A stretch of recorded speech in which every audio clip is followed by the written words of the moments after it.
যেদিন আমাদের নিষিদ্ধ, খুব স্বাভাবিকভাবে আমরা খুব ইমোশনাল, কারণ ছাত্র শিবির যারা করে আপনি তাদেরকে একটু স্টাডি করলে এটা তাদের জীবনের সাথে মানে তাদের আবেগ ভালোবাসা পুরো জীবনটা এটার সাথে আসলে মিলেমিশে একাকার হয়ে যায়, যেখানে ধরুন শাহাদাত তাদের কাছে কিছুই মনে হয় না।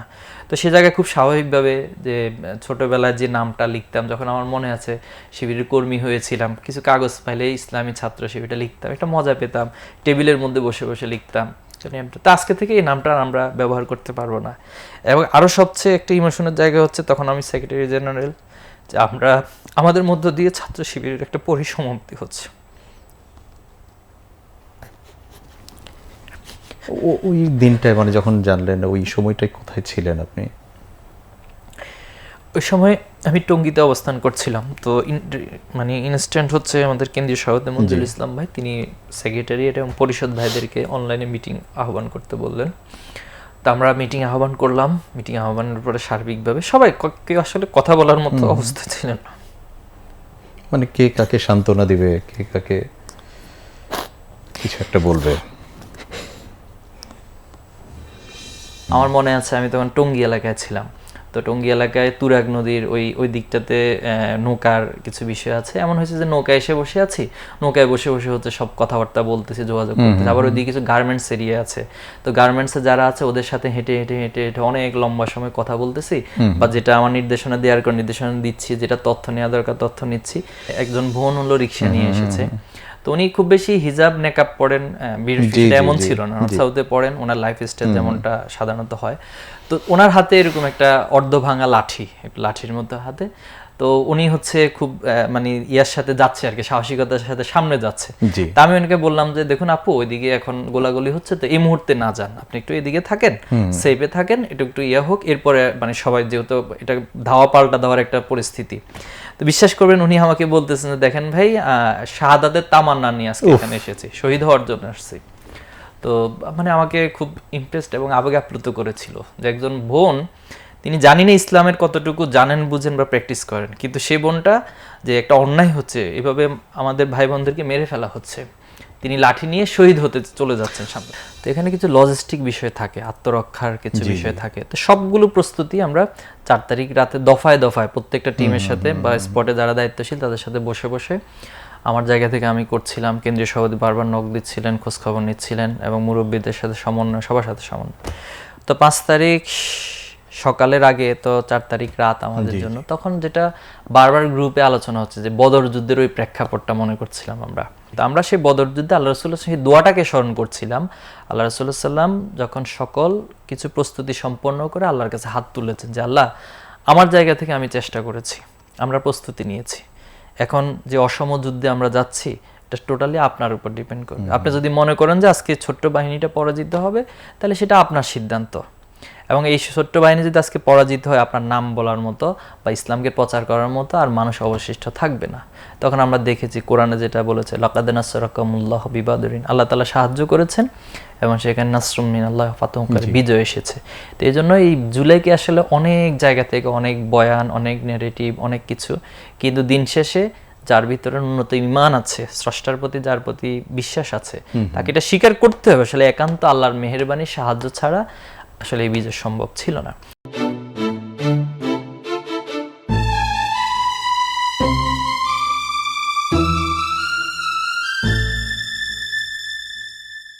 আসসালামু আলাইকুম রহমতুল্লাহ। লাল জুলাইয়ের গল্প প্রেজেন্টেড বাই আবাবিল হজ গ্রুপ। জাহিদ ভাই, আসসালামু আলাইকুম রহমতুল্লাহ। ওয়ালাইকুম আসসালাম রাহমাতুল্লাহ। এই মুহূর্তে আপনি কেমন আছেন এটা জানতে চাওয়ার আগে, ঠিক এরকম একটা আয়োজনে যখন আপনি বসেন, যেখানে শুধুমাত্র আমরা জুলাই নিয়েই গল্প করব, তখন আসলে অনুভূতিটা কেমন কাজ করে? ইমোশনটাও তো অনেক বেশি কাজ করে।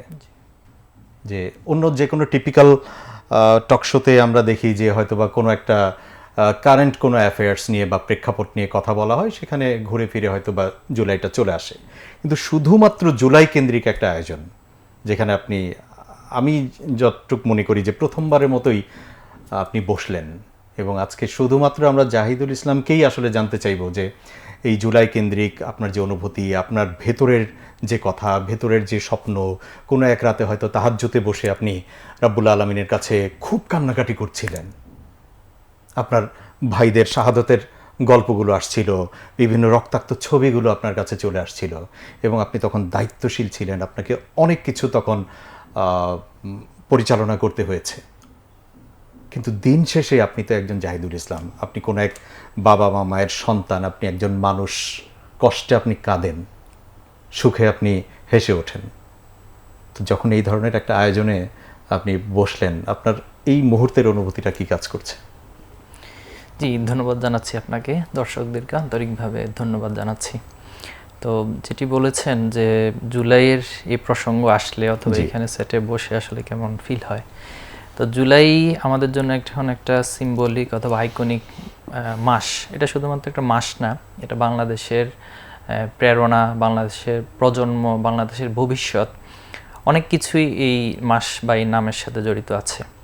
তো সেক্ষেত্রে জুলাই 2024 সালে যখন হয়েছিল, এখন যখন আমরা সেই স্মৃতিগুলোকে একটু স্মরণ করি, রোমন্থন করার চেষ্টা করি, তো তখন যেটা ভেসে আসে যে ওই সময় আমাদের জন্য কষ্ট, যেটা আপনি বলেছেন যে শহীদদের একের পর এক সংবাদ, বিভিন্ন জায়গা থেকে যখন সংবাদগুলো আসে, এবং অনেক শহীদদের সাথে তো আমাদের নিজেদের উঠা বসা ছিল, বিশেষ করে ঢাকায়, ঢাকার বাইরে যে শহীদগুলো হয়েছে, অনেকের সাথে ব্যক্তিগতভাবে অথবা সাংগঠনিকভাবে বিভিন্নভাবে তাদের সাথে পার্সোনাল অনেক স্মৃতি রয়েছে। তো এই জায়গাগুলো একটু বেশি কঠিন হয়ে যায় আমাদের জন্য। আবার একদিকে হচ্ছে আমাদের সারা দেশে যে জুলুম নির্যাতন, পাশাপাশি হচ্ছে সরকারের পক্ষ থেকে তখন শাটডাউন করে একবারে টোটাল জনজীবন, লাইফ স্টাইলটাকে একটা সংকীর্ণ জায়গায় ঠেলে দেওয়া হয়েছিল, কারফিউর মাধ্যমে মানুষের জনজীবনকে বিপর্যস্ত করা হয়েছিল। তো জুলাই আমাদের জন্য যেভাবে কষ্টের, আবার সেম ওয়েতে জুলাইয়ের মাঝে একটা মুক্তির মেসেজ রয়েছে। জুলাই মানে হচ্ছে দীর্ঘ ফ্যাসিবাদ থেকে আমরা মুক্তি পাচ্ছি। জুলাই মানে হচ্ছে আমরা একটু শ্বাস ফেলে নিজের মনের কথাগুলোকে বলতে পারার, একটা মুক্তভাবে নিজের মতগুলোকে প্রকাশ করার একটা জায়গা তৈরি হওয়া। তো সবকিছু মিলে এটাতে আসলে যেমন কষ্ট, আবেগ জড়িত আছে, আবার পাশাপাশি এখানে মুক্তির একটা মানে বিজয়ের যে একটা থিম, সেটাও জড়িত আছে।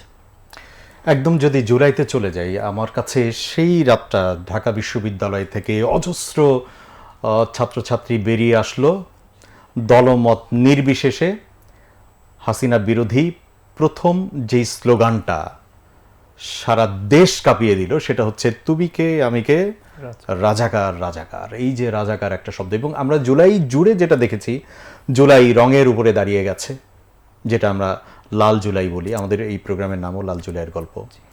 আমরা জুলাইতে বিভিন্ন রকমের শব্দে শব্দে আমরা প্রতিবাদ করেছি। মানে জুলাইটাকে তো অনেকে বলে যে জুলাইতে জুলাইয়ের তারুণ্য, অশালীন সব কথা বলে, জুলাইয়ের তারুণ্য মানে উচ্ছৃঙ্খল, মানে এভাবে ফ্রেমিং করবারও চেষ্টা করা হয়, আজও করা হয়। কিন্তু আমরা তো জুলাইতে আসলে দেখেছি যে বরং জুলাইয়ের তারুণ্য শিখিয়েছে যে কিভাবে শব্দে শব্দে জব্দ করা যায়।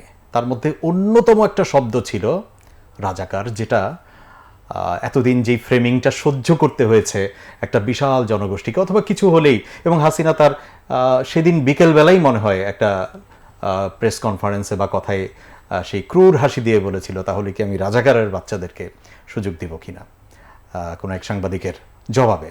তো তারপরেই তো আমরা দেখলাম যে এটাকেই শব্দকে নিয়ে জব্দ করবার যে একটা স্লোগান, এবং এই স্লোগান ছড়িয়ে পড়লো সকল ক্যাম্পাসের সবখানে। এই বিষয়টার সঙ্গে তখন আপনার কোনো মানে আপনার কোনো পরিকল্পনা বা আপনার কোনো সংযোগ ছিল কিনা, অথবা আপনি তখন ব্যাপারটাকে কিভাবে নিলেন? জি, প্রথমত রাজাকার শব্দটার যে ফ্রেমিং করা হয়েছে দীর্ঘদিন ধরে, আমরা দেখেছি যে যখনই কোনো মানে আওয়ামী লীগের বা ফ্যাসিবাদের অন্যায়ের কেউ প্রতিবাদ করেছে অথবা তার বিরুদ্ধে যখন অবস্থান নিয়েছে, তখনই তারা এই রাজাকার ফ্রেমিং করেছে। আপনি জানেন বাংলাদেশ জামাত ইসলামীর টপ লিডার যারা ছিল তাদেরকে অন্যায়ভাবে ফাঁসি দেওয়া হয়েছে। এরপরে হচ্ছে প্রত্যেকটা জায়গায়, সে যদি আবরার ফাহাদের ইস্যুটাকে দেখি, সেখানেও তাকে ছাত্র শিবির ফ্রেমিং করা, রাজাকার ফ্রেমিং করা। এরপরে হচ্ছে জগন্নাথ বিশ্ববিদ্যালয়ের সামনে বিশ্বজিৎ নামে একজন দর্জি ছিলেন, হিন্দু দর্জি, তো তাকে পর্যন্ত যে সে হচ্ছে হিন্দু শাখা, শিবিরের হিন্দু শাখার সদস্য, সেও রাজাকার। এরপরে দেখা গেছে কেউ যদি বলতো যে আমার জন্মতে হয়েছে 90, আমার জন্ম হয়েছে 80-র দশকে, তো তাকে বলতো হচ্ছে তুমি চেতনায় রাজাকার। এবং টিভি টক শোতে আমরা দেখেছি উপস্থাপককেও বলা হয়েছে। দ্যাট মিন্স কেউ যদি আমার অন্যায়ের ন্যূনতম প্রতিবাদ করে, তাকে হচ্ছে আমি রাজাকার প্রেমিং করা। তো এটা মানুষ এক ধরনের অতিষ্ঠতার মধ্যে চলে গেছে এটা। তো আমরা সর্বশেষ দেখেছি যখন কোটা আন্দোলনটা একটা মাতৃকতায় পৌঁছাচ্ছিল, তখন তৎকালীন খুনি হাসিনা প্রধানমন্ত্রী ছিলেন, তাকে যখন প্রশ্ন করা হয়েছে কোটা সংক্রান্ত বিষয়ে, তিনি হঠাৎ করে বললেন যে রাজাকারের নাতিপুতিদেরকে দিব। তো এই যে প্রসঙ্গটা, তখন টোটাল প্রজন্মের মাঝে এটা একটা, আমি শব্দটাকে বিদ্রোহ বলবো, যে যেহেতু দীর্ঘদিন যে শব্দ দিয়ে আপনি আমাদেরকে নিষ্পেষণ করেছেন, নির্যাতন করেছেন, হত্যা করেছেন, সবকিছুকে জায়েজ করে নিয়েছেন একটা রাষ্ট্রের মাঝে, একটাই কার্ড, একটাই প্রেমিক, রাজাকার বলেই সব জায়েজ। এই জন্য টোটাল প্রজন্ম এখানে এই রাজাকার শব্দটা মানে জাস্ট আপনি স্লোগান হিসেবে দেখবেন না, এটা ছিল টোটাল রাষ্ট্র কাঠামো, টোটাল ফ্যাসিবাদের বিরুদ্ধে কাজী নজরুল এসে বিদ্রোহ কবিতার মতো একটা বিদ্রোহী হয়ে ওঠে। তো এটা শুরুটা হয়েছে ঢাকা বিশ্ববিদ্যালয় থেকে, ঢাকা বিশ্ববিদ্যালয় হল থেকে, এবং সেখানে এটা এক ধরনের আমাদের ইন্টারনালি কিছু আলাপ আলোচনা হয়েছিল। তো ন্যাচারালি হচ্ছে এই রাজাকারের বিষয়টা যখন ঢাকা বিশ্ববিদ্যালয় থেকে শুরু হয়েছে, আলহামদুলিল্লাহ পরবর্তীতে সেটা সারা দেশে ছড়িয়ে গেছে, এবং সকলেই সোশ্যাল মিডিয়া থেকে শুরু করে প্রত্যেকটা জায়গায় ছাত্ররা যেখানেই নেমেছে, তখন তারা বিদ্রোহীর মতো করে হচ্ছে তুমি কে আমি কে, রাজাকার রাজাকার এটা বলেছে। কাজী নজরুল ইসলাম যেমন বলেছিল, আমি বিদ্রোহী ভৃগু, ভগবান বুকে এঁকে দিই পদচিহ্ন, মানে তখনকার রাষ্ট্র ক্ষমতাটাকে ভগবান বলে তার বুকে পদচিহ্ন এঁকে দিতে চেয়েছিল। আসলে রাজাকার শব্দটাও ঠিক এরকম একটা শব্দ ছিল। ডেফিনেটলি। তো এক্ষেত্রে দেখুন, টোটাল জুলাই আন্দোলনকে যদি আপনি একটা একাডেমিক জায়গা থেকে অথবা একটা নিউট্রাল পজিশন থেকে যদি অ্যানালিসিস করেন অথবা এটা রিসার্চ করেন, আপনি খুঁজে পাবেন যে আসলে এই রাজাকার স্লোগানটাই হচ্ছে এই টোটাল মানে ফ্যাসিবাদের বিরুদ্ধে বিদ্রোহের একটা অবস্থান, পাশাপাশি এই আন্দোলনকে একটা নতুন মাতৃকতা নিয়ে এটা যে শুধুমাত্র কোটা আন্দোলনের মধ্যে আর থাকবে না, এটা টোটাল এই ফ্যাসিবাদকে চ্যালেঞ্জ করে ফ্যাসিবাদের পতনের জন্য যা যা প্রয়োজন সে প্রস্তুতি সবকিছুই কিন্তু এই স্লোগানের মধ্যে ছিল। না, অনেকগুলো বিষয়ে আসবো, কিন্তু এটা তো একটা বিশাল গাত্রদাহ তাদের জন্য। আর এই স্লোগানটা সেই দিন বরং বাংলাদেশে আনঅফিসিয়ালি অফিসিয়ালি তারুণ্যের কাছে স্ট্যাবলিশ হয়ে গেল, তারুণ্য এটাকে নিজের স্লোগান হিসাবে নিল, এবং তারপরে সর্বোচ্চ গাত্রদাহটা, যেটা জ্বালা পোড়াটা শুরু হয়ে গেল ওই ফ্যাসিস্ট বাহিনী বা তখনকার সরকারের ক্ষমতায় যারা ছিল তাদের প্রত্যেকের মধ্যে। এবং পরবর্তীতে কিন্তু আগে থেকেই তো হাসিনার আসলে প্রধান টার্গেট ছিল ছাত্র শিবির, জামাত, এবং ওই যে ট্যাগিং করে দেওয়া, কেউ কিছু বললেই সে শিবির নয়তো জামাত, বিষয়গুলো এরকম ছিল। আর তারপরে হচ্ছে রাজাকার, এবং তারপরে আবার এই স্লোগান স্ট্যাবলিশ হয়ে যাওয়া, এবং স্লোগান স্ট্যাবলিশ হয়ে যাওয়ার পরে আন্দোলন আরও বেশি তুঙ্গে উঠে যাওয়া, এবং তখন তো একদম প্রধানতম টার্গেট হয়ে গেল বাংলাদেশ ইসলামী ছাত্র শিবির, যে এরাই সব কিছু সমন্বয় করছে। যদিও আমরা ফ্রন্টে হয়তো সমন্বয়ক নামে যাদেরকে দেখছি, তারাও নিঃসন্দেহে এই আন্দোলনটাকে বেগবান করবার জন্য কাজ করেছে, কিন্তু বিহাইন্ড দ্য সিন এটাকে কৌশল, আর যারা অবুঝ তারা অবশ্যই এটাকে গুপ্ত বলে। মানে গুপ্ত মানে সুপ্ত জিনিস, আসলে মূল্যবান জিনিস তো মাটির নিচেই থাকে এবং সুপ্ত অবস্থায় থাকে, গুপ্ত অবস্থায় থাকে, সেটাকে বরং অর্জন করতে হয়। তো যেটা বলছিলাম, যে ওই সময়গুলোতে আপনি একজন দায়িত্বশীল হিসাবে এই পরিচালনাগুলো করবার জন্য তো অনেক টেকনিক অবলম্বন করতে হয়েছে। তারপরে আমরা দেখলাম যে প্রাইভেট ইউনিভার্সিটির বিশাল একটা অংশগ্রহণ, এরপরে শাটডাউন চলে আসলো, আফটার শাটডাউন অনেক প্রেক্ষাপট কিন্তু, এবং বিশ্ববিদ্যালয় কেন্দ্রিক যেই আন্দোলনগুলো হচ্ছে সেটার সঙ্গে আপনার নানান ধরনের সংযোগ, এবং আমাদের বিভিন্ন গল্পে কিন্তু সেই সংযোগের গল্পগুলো উঠে এসেছে, এবং আপনার সঙ্গে যে সংযুক্ত হচ্ছিল, তখনকার কেন্দ্রীয় সভাপতির সঙ্গে সংযুক্ত হচ্ছিল, এই গল্পগুলো আমাদের বিভিন্ন পর্বগুলোতে এসেছে। আজকে একটু আপনার কাছ থেকে এক এক করে এই বিষয়গুলো একটু শুনতে চাই। আচ্ছা, আপনার প্রশ্নটা তো অনেক বিস্তৃত, আমি যদি একটু এক এক করে যদি একটু বলেন। আমরা একদম প্রাইভেট ইউনিভার্সিটির জায়গাগুলোতে আসি, তারপরে আমরা ওই রাজাকার যেই স্লোগানটা হলো সেটার পরের আফটার ইফেক্টটা কি ছিল আসলে? আচ্ছা, রাজাকার স্লোগানের পরে যেটা আপনি দেখেছেন যে তৎকালীন যারা মন্ত্রী এমপি ছিল আওয়ামী লীগের এবং জোটগত যারা তাদের সাথে ছিলেন সরকারে, প্রত্যেকেই হচ্ছে এটার বিষয়ে প্রতিক্রিয়া দেখিয়েছেন, এবং তারা বলেছেন যে এটা শেষ, তারা দেখে নিবে। এরপরে কেউ কেউ বলেছেন যে ছাত্রলীগে হচ্ছে যারা স্লোগান দিয়েছে তাদেরকে দমন করার জন্য যথেষ্ট। ছাত্রলীগ বক্তব্য দিয়েছে আমরা ফু দিলে 5 মিনিটের মধ্যে এ ধরনের কোটা আন্দোলনকারী যারা আছে অথবা শিক্ষার্থী যারা আছে এরা উড়ে যাবে, এ ধরনের নানান স্লোগানগুলো দিয়েছে। তো তারই একটা রিফ্লেকশন আমরা দেখেছি 15 তারিখে ঢাকা বিশ্ববিদ্যালয়ে যখন শিক্ষার্থীরা মিছিল শুরু করেছিল, সেখানে আমাদের ছাত্ররা, ছাত্রীরা, ভাইয়েরা, বোনেরা সবাই রক্তাক্ত হয়েছে, আপনি দেখেছেন। তো ওই সময়টাতে আমি 14 তারিখে ঢাকা বিশ্ববিদ্যালয়ের একটা প্রোগ্রাম ছিল কক্সবাজার ঢাকা বিশ্ববিদ্যালয়ের প্রথম বর্ষের শিক্ষার্থীদের নিয়ে, জনশক্তি যারা ছিল তাদের নিয়ে সামিট প্রোগ্রাম ছিল। সেই প্রোগ্রামে অংশ নিতে 14 তারিখে আমি কক্সবাজার ছিলাম। তা আমার শিডিউল ছিল আমি 16 তারিখে ফিরে আসব, 15 তারিখ এই প্রোগ্রামগুলো শেষ করে। তো 14 তারিখ সেখানে আমার সাথে সাদিক কায়েম, এরপর আমাদের SM ফরহাদ সহ ভাইরাও সেখানে ঢাকা বিশ্ববিদ্যালয়ের প্রোগ্রামে, যেহেতু সাদিক কায়েম তখন সভাপতি ছিল, ফরহাদ সেক্রেটারি ছিল, সেখানে ছিল। তো তারা 14 তারিখ রাতেই হচ্ছে ব্যাক করেছে ঢাকার উদ্দেশ্যে, আমি 15 তারিখে প্রোগ্রামের জন্য ছিলাম। তো 15 তারিখ দুপুর বেলায়, যখন আপনি জানেন যে ঘটনাটা সকালের বা দুপুরের মাঝামাঝি এটা ঘটেছে, ঠিক দুপুরের সময় আমাকে বারবার নক দিচ্ছিলেন আমাদের কেন্দ্রীয় অফিস সম্পাদক ছিলেন তখন নুর ইসলাম সাদ্দাম, এখন তিনি কেন্দ্রীয় সভাপতি, সাহিত্য সম্পাদক ছিলেন সিবগাতুল্লাহ ভাই, এরপরে আমাদের ছাত্র আন্দোলন সম্পাদক আমিরুল ভাই ছিলেন। আমিরুল ভাই আমার সাথে কক্সবাজার একসাথে ছিলেন। তো পরবর্তীতে আমাকে কেন্দ্রীয় সভাপতি বললেন যে পরিস্থিতি তো একটু ঘোলাটে, দ্রুত সময়ে আপনি একটু শর্ট বডিতে একটু আলোচনা করেন, করে আমাদের করণীয় ঠিক করেন। তো সে সময় কক্সবাজার বসে হচ্ছে অনলাইনে মিটিং কল করি, ঠিক জোহরের পরের টাইমটাতে অনলাইনে আমাদের অফিস সম্পাদক, সাহিত্য সম্পাদক, এরপরে ঢাকার ক্যাম্পাসের সভাপতি যারা ছিলেন, এরপরে মহানগরী যারা সভাপতি ছিলেন, তাদেরকে অনলাইনে মিটিং করে অনেক পর্যালোচনা করে আমরা সিদ্ধান্ত নিয়েছি যে ছাত্রলীগ যে ছাত্র শিক্ষার্থীদের যে হামলাটা চালিয়েছে, বারবার যদি আমরা এইভাবে পরাজিত হয়ে যাই অথবা বারবার যদি হামলার কোনো প্রতিক্রিয়া শিক্ষার্থীরা না দেখায়, তাহলে তারা আরো অনেক বেশি হিংস্র হয়ে যাবে এবং তাদের যে মোটিভটা আমরা ইতিমধ্যে দেখতে পাচ্ছি যে এটা শিক্ষার্থীদের জন্য একটা ভয়াবহ রূপ নেবে। তখন আমরা সিদ্ধান্ত নিলাম আমরা ঢাকার সকল শাখাগুলোকে একসাথে করে আজকে ছাত্রলীগের বিরুদ্ধে একটা রিঅ্যাকশন আমরা দেখাবো। তো তার প্রস্তুতি হিসেবে হচ্ছে সকল শাখা আমরা ভাগ করে দিয়েছেন। ঢাকা ইউনিভার্সিটির টোটাল ক্যাম্পাসের চতুর্পাশটা, সানকারফুল থেকে শুরু করে এদিকে দোয়েল চত্বর, এরপরে এই পাশে শাহবাগের মোড়, এই পাশে হচ্ছে সায়েন্স ল্যাব, নিউ মার্কেট, এবং প্রত্যেকটা পুরো এরিয়াটাকে হচ্ছে আমরা ভাগ করে আমাদের শাখাগুলোকে ভাগ করে দায়িত্ব দেওয়া হয়েছিল। তো এখানে একটা মজার বিষয় এবং হচ্ছে আমাদের জন্য কষ্টের বিষয় ছিল, সেটা হচ্ছে আমরা যখন বারবার ভাইয়েরা ক্যাম্পাসে ঢুকার জন্য চেষ্টা করেছেন, কোনোভাবেই পারছেন না। একদিকে হাজী সেলিমের বাহিনী তারা আক্রমণ করছে, প্রশাসন আক্রমণ করছে। এবং আপনি জানেন যে আমরা যখন ট্রিটমেন্ট দেওয়ার জন্য আমরা একটা টিম করেছিলাম, সেই টিমে আমাদের তৎকালীন ছাত্র কল্যাণ সম্পাদক ছিলেন, সমাজসেবা সম্পাদক আব্দুল্লাহ মামুন ভাই, ডাক্তার রেদওয়ান ভাই, এরপর মেডিকেল জোনের যারা ছিলেন, টোটালি তাদের এই টিমটা ঢাকা মেডিকেলে কথা ছিল যে তাদেরকে ট্রিটমেন্ট দিবে, সার্বিক সহযোগিতা করবে। কিন্তু সেখানেও কিন্তু ছাত্রলীগ গিয়ে হামলা করেছে, আপনি দেখেছেন আহত অবস্থায়, এবং যারা ট্রিটমেন্ট দিতে গিয়েছে তাদেরকে পর্যন্ত হামলা করেছে। তো যে প্রসঙ্গটা বলছিলাম যে আমরা কোনোভাবেই আসলে ক্যাম্পাসে ইন করতে পারছিলাম না। এইভাবে যখন অনেক সন্ধ্যা হয়ে গেল, রাত হয়ে গেল, তখন আবার আমরা অনলাইনে একটু বসে আমরা করণীয় ঠিক করলাম কি করতে পারি। তো সার্বিকভাবে পরামর্শে তখন আমরা সিদ্ধান্ত নিয়েছি আমরা যাওয়ার সময়, যেহেতু খালি হাতে আসলে আত্মরক্ষা করা যায় না, আপনি জানেন, তখন কিছু স্ট্যাম্প নিয়ে, ক্রিকেট খেলার যে স্ট্যাম্পগুলো ছিল প্রত্যেকটা শাখার সাথে নির্দেশনা তারা যেন স্ট্যাম্প নিয়ে যায়। তো স্ট্যাম্পগুলো যেহেতু আমরা ছাত্রলীগের সাথে কোনো ধরনের প্রতিক্রিয়া দেখাতে পারিনি, তখন আমরা বলেছিলাম যে স্ট্যাম্পগুলো যেন ঢাকা বিশ্ববিদ্যালয় হলগুলোর যে দেয়াল আছে, দেয়ালের পাশ দিয়ে যেখানে একটু সিকিউর পজিশন, সেখান দিয়ে যেন হলগুলোর ভিতরে প্রবেশ করানো যায়। আলহামদুলিল্লাহ আমাদের ভাইয়েরা এই কাজটা খুব সুন্দরভাবে করতে পেরেছিলেন।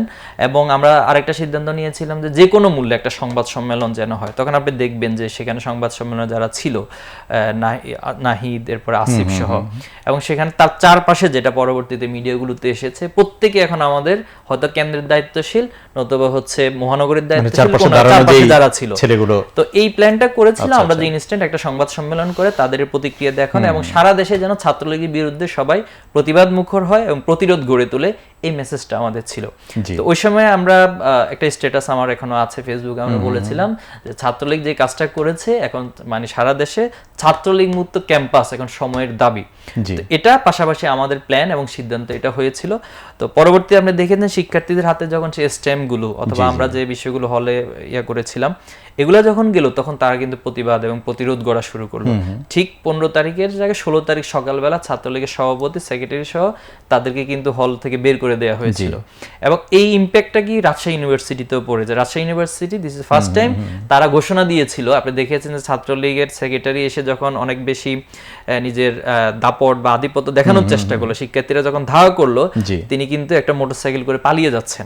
তো তখন রাজশাহী ইউনিভার্সিটি শিক্ষার্থীরা সেখানে ঘোষণা দিল যে ছাত্রলীগ মুক্ত ক্যাম্পাস, এবং তার ইম্প্যাক্টটা পরবর্তীতে জাহাঙ্গীরনগর, জগন্নাথ সহ সকল ক্যাম্পাসে ছড়িয়ে পড়লো।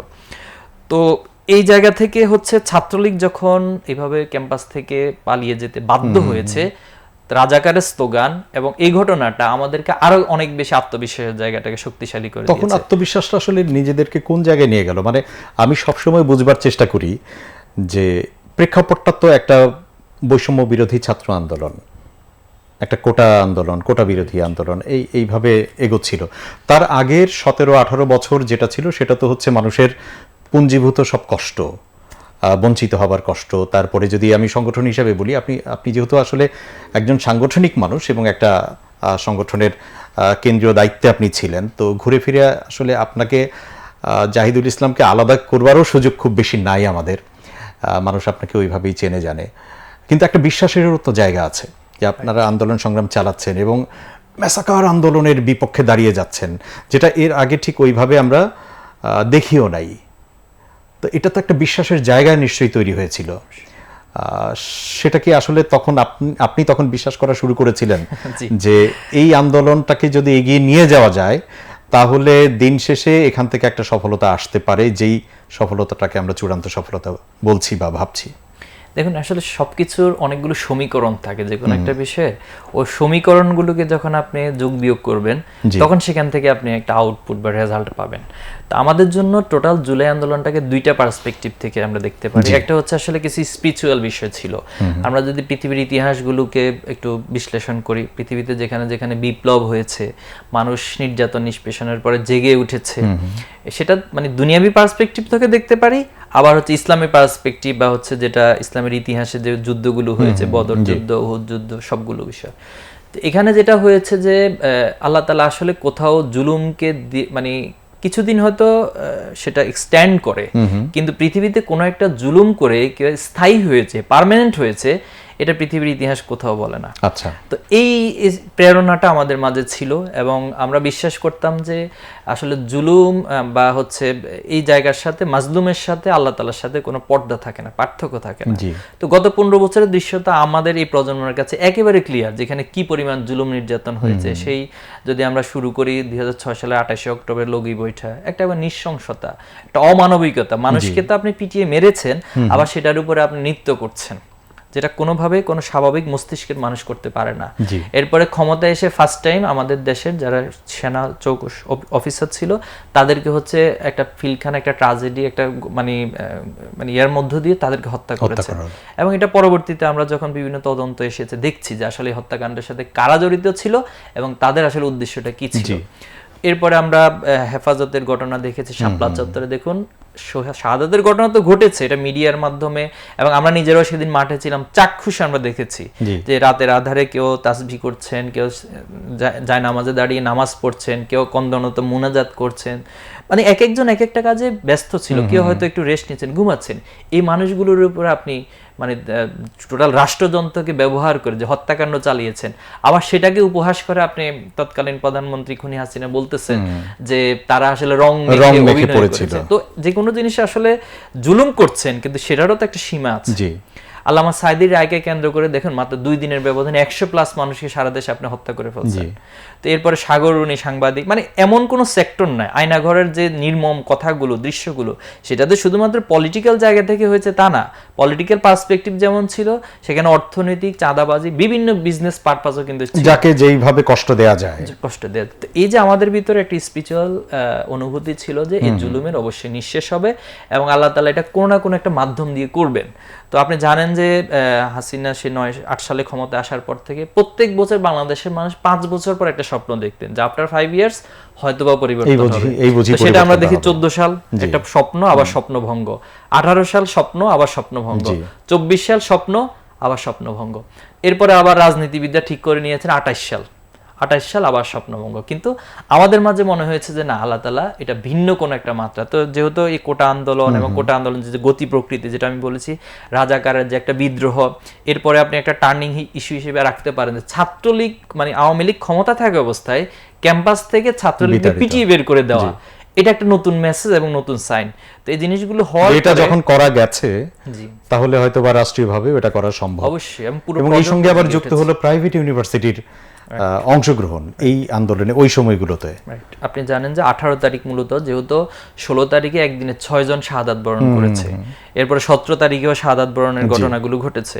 এর মাঝে যেটা হয়েছে যে পাবলিক ইউনিভার্সিটিগুলো টোটালি বন্ধ ঘোষণা করছে সরকার, এবং হল থেকে প্রত্যেককে ছেড়ে দেওয়ার জন্য একটা নির্দেশনা দিয়েছে। তখন আমরা যেটা বারবার চেষ্টা করছিলাম, ঢাকা ইউনিভার্সিটি সহ ঢাকার ক্যাম্পাসগুলো এবং অন্যান্য ক্যাম্পাস, যে কোনোভাবে হল ছাড়া যাবে না। আমরা জানি এটা নিয়ে কয়েকদিন কিন্তু প্রশাসনের সাথে শিক্ষার্থীদের একটা হিজিং হয়েছে, তারা ছাড়বে না, এরা পানি বন্ধ করে দিচ্ছে, খাবার বন্ধ করে দিচ্ছে, ইলেকট্রিসিটি বন্ধ করে দিচ্ছে।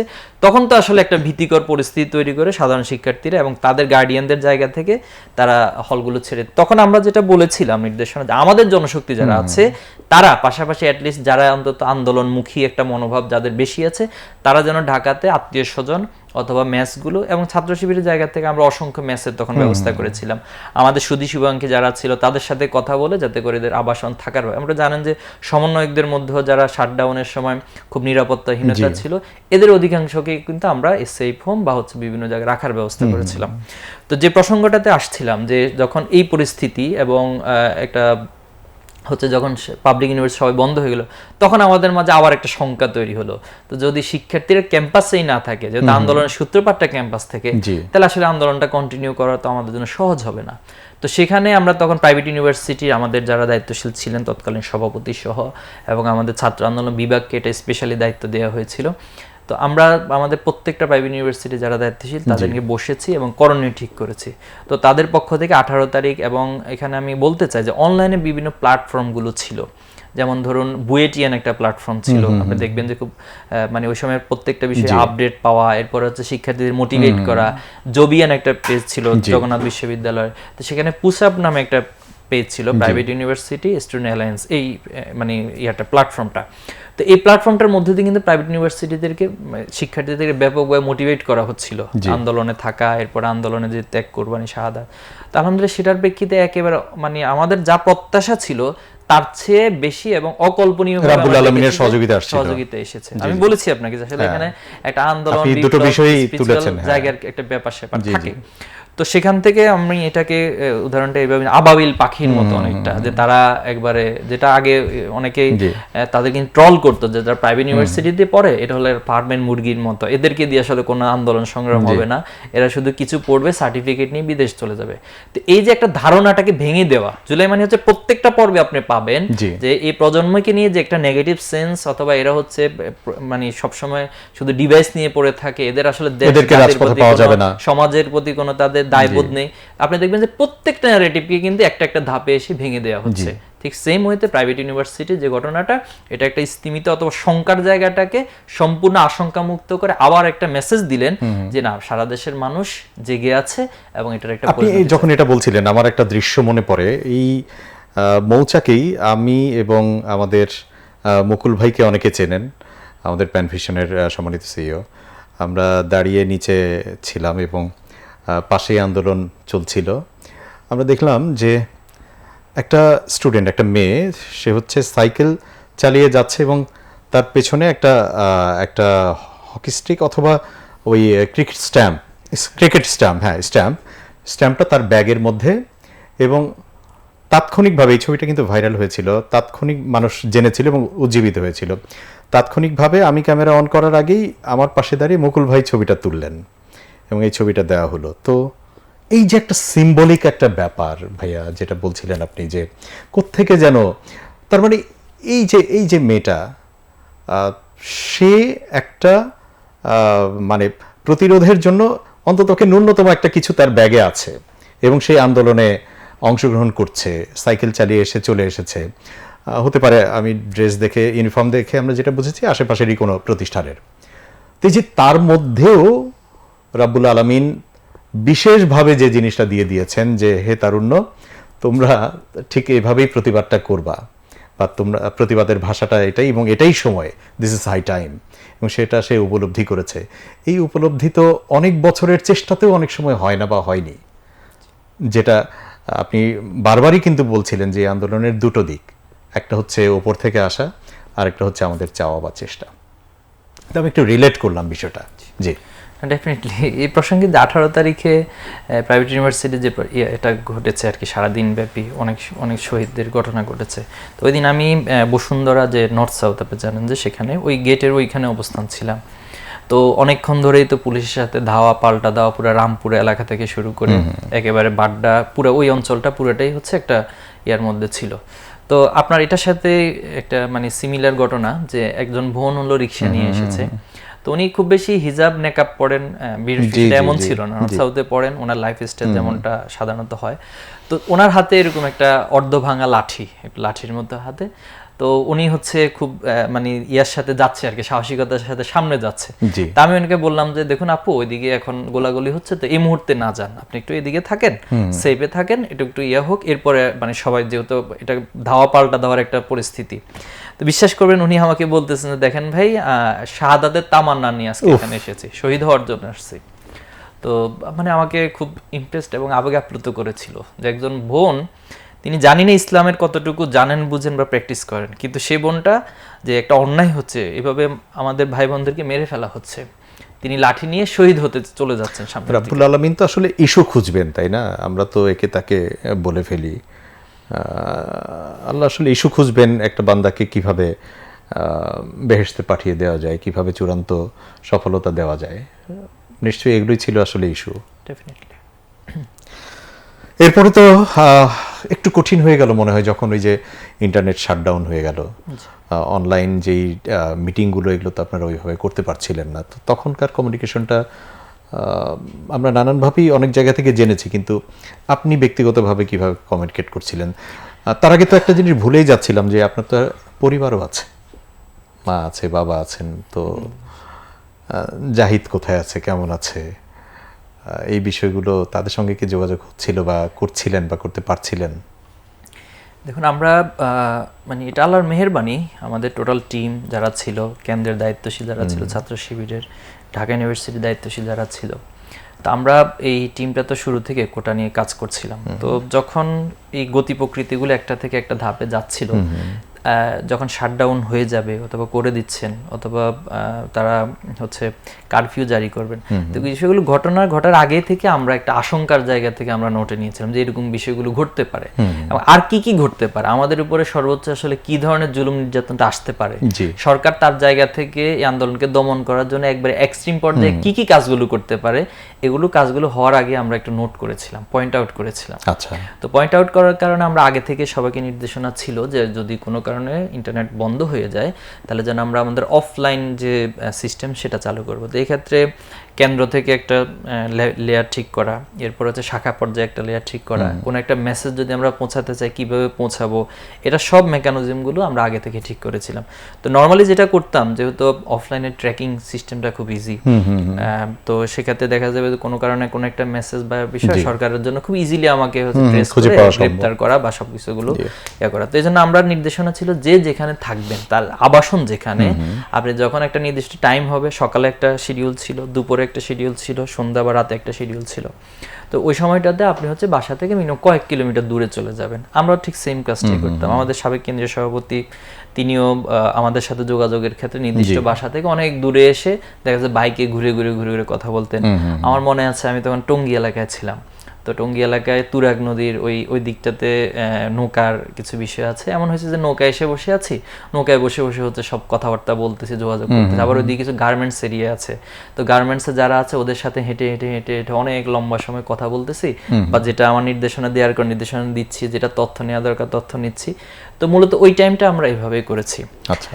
আর পরিবারের যে প্রসঙ্গটা এনেছেন, আসলে এটা তো একটা আবেগের জায়গা, প্রত্যেকটা বাবা মায়ের কাছে তাদের সন্তানদের একটা জায়গা থাকে, আবার সন্তানটা তো ইনসিকিউর তখন, রাইট? তো সেটা তো খুব সহজ। যেমন আমাদের মঞ্জু ভাইয়ের একটা তখন এসেছিল যে তিনি গ্রেপ্তার হয়ে গেছে।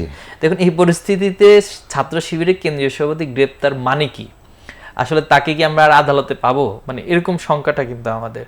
আর আমাদের দিন রাতগুলো কাটতে হচ্ছে, ফিরে পাবো কিনা আদৌ ওই সময়, এটা তো পসিবল না, কারণ যেখানে আপনি সমাজের একেবারে সাধারণ অথবা এলিট শ্রেণীর যে ক্লাসটা আছে তাদেরকে মেরে ফেলতেছেন, তাদের হেলিকপ্টার থেকে তাদেরকে গুলি করতেছেন, প্রাইভেট ইউনিভার্সিটি শিশু দাঁড়িয়ে আছে বারান্দায় তাকে গুলি করতেছেন, সেখানে ছাত্র শিবিরের কেন্দ্রীয় সভাপতিকে পাওয়া মানে হচ্ছে তার আগে তো তার অনেক ইতিহাস আছে, তো তাকে মেরে ফেলাটা খুব বিষয়।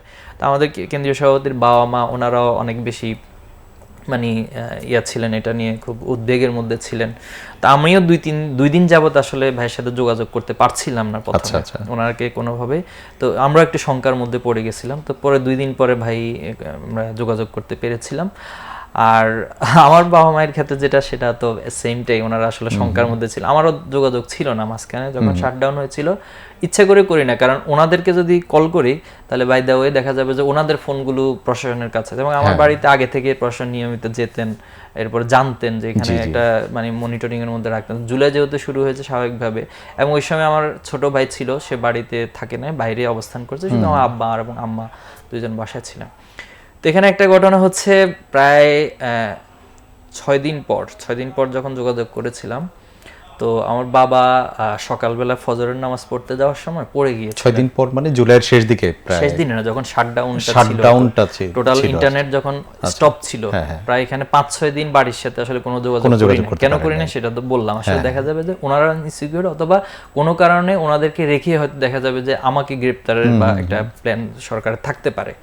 তো এই কারণে যোগাযোগ না করে যখন 5 দিন পরে যোগাযোগ করলাম, তখন যেটা জানতে পারলাম আর কি, খুবই একটা বিষয়, যে আমার বাবা সকালে ফজর নামাজ পড়তে গিয়ে ওই পড়ে গেছেন, পিছলাপকে রাস্তায় পড়ে গেছেন। তো পড়ে হচ্ছে ওনার হাতটা ভেঙে গেছে। হাতটা ভেঙে যাওয়ার, এখনো ওনার এই হাতটা বাঁকা অবস্থায় আছে। এখানে দুঃখজনক হচ্ছে আসলে ওই সময় তো মানে কোথাও ভালো ডাক্তারের কাছে যাবে, ঢাকায় আসবে, আমি যে একটু তদারকি করবে সেই সুযোগটা ছিল না।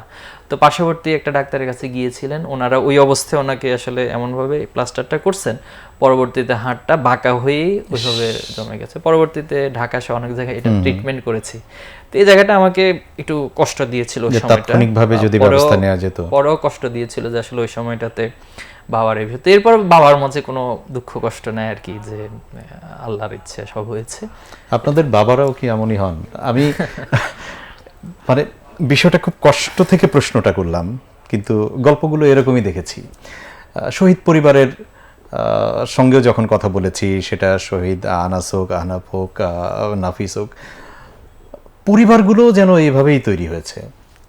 আমি একটা পরিবার জাহিদ ভাই পাই নাই যেই পরিবারের মা বা বাবার আক্ষেপ আছে এই অর্থে যে আমার ছেলেটা ওই সময় আন্দোলনে যে ভুল করেছিল, এই আক্ষেপটা আমি পাই নাই এখনো পর্যন্ত।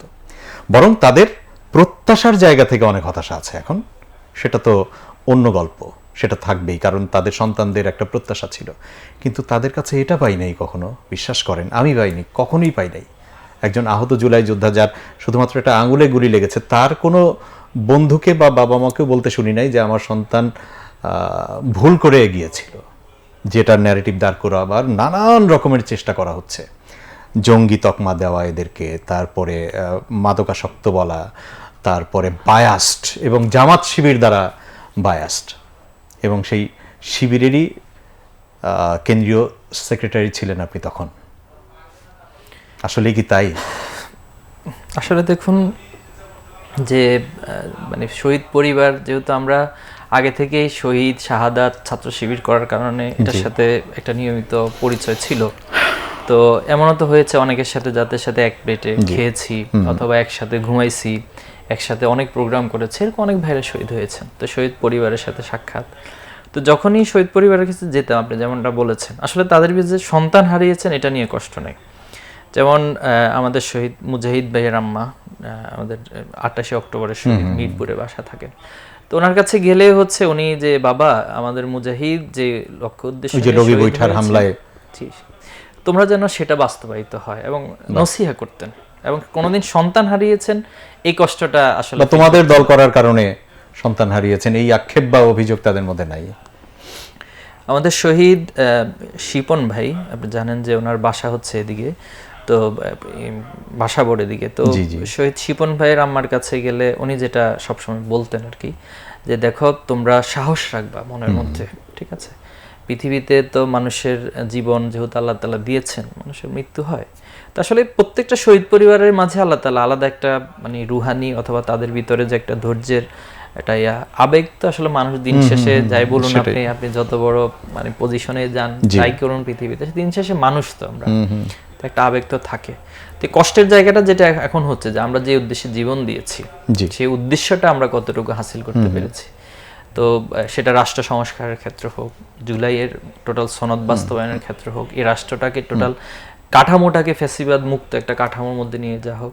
তো আমি দেখেছি জুলাই পরিবারগুলোর মধ্যে জাস্ট এই আক্ষেপটা ছাড়া তাদের সন্তান হারানো অথবা তারা শহীদ করে, বরং তারা গর্ব করে।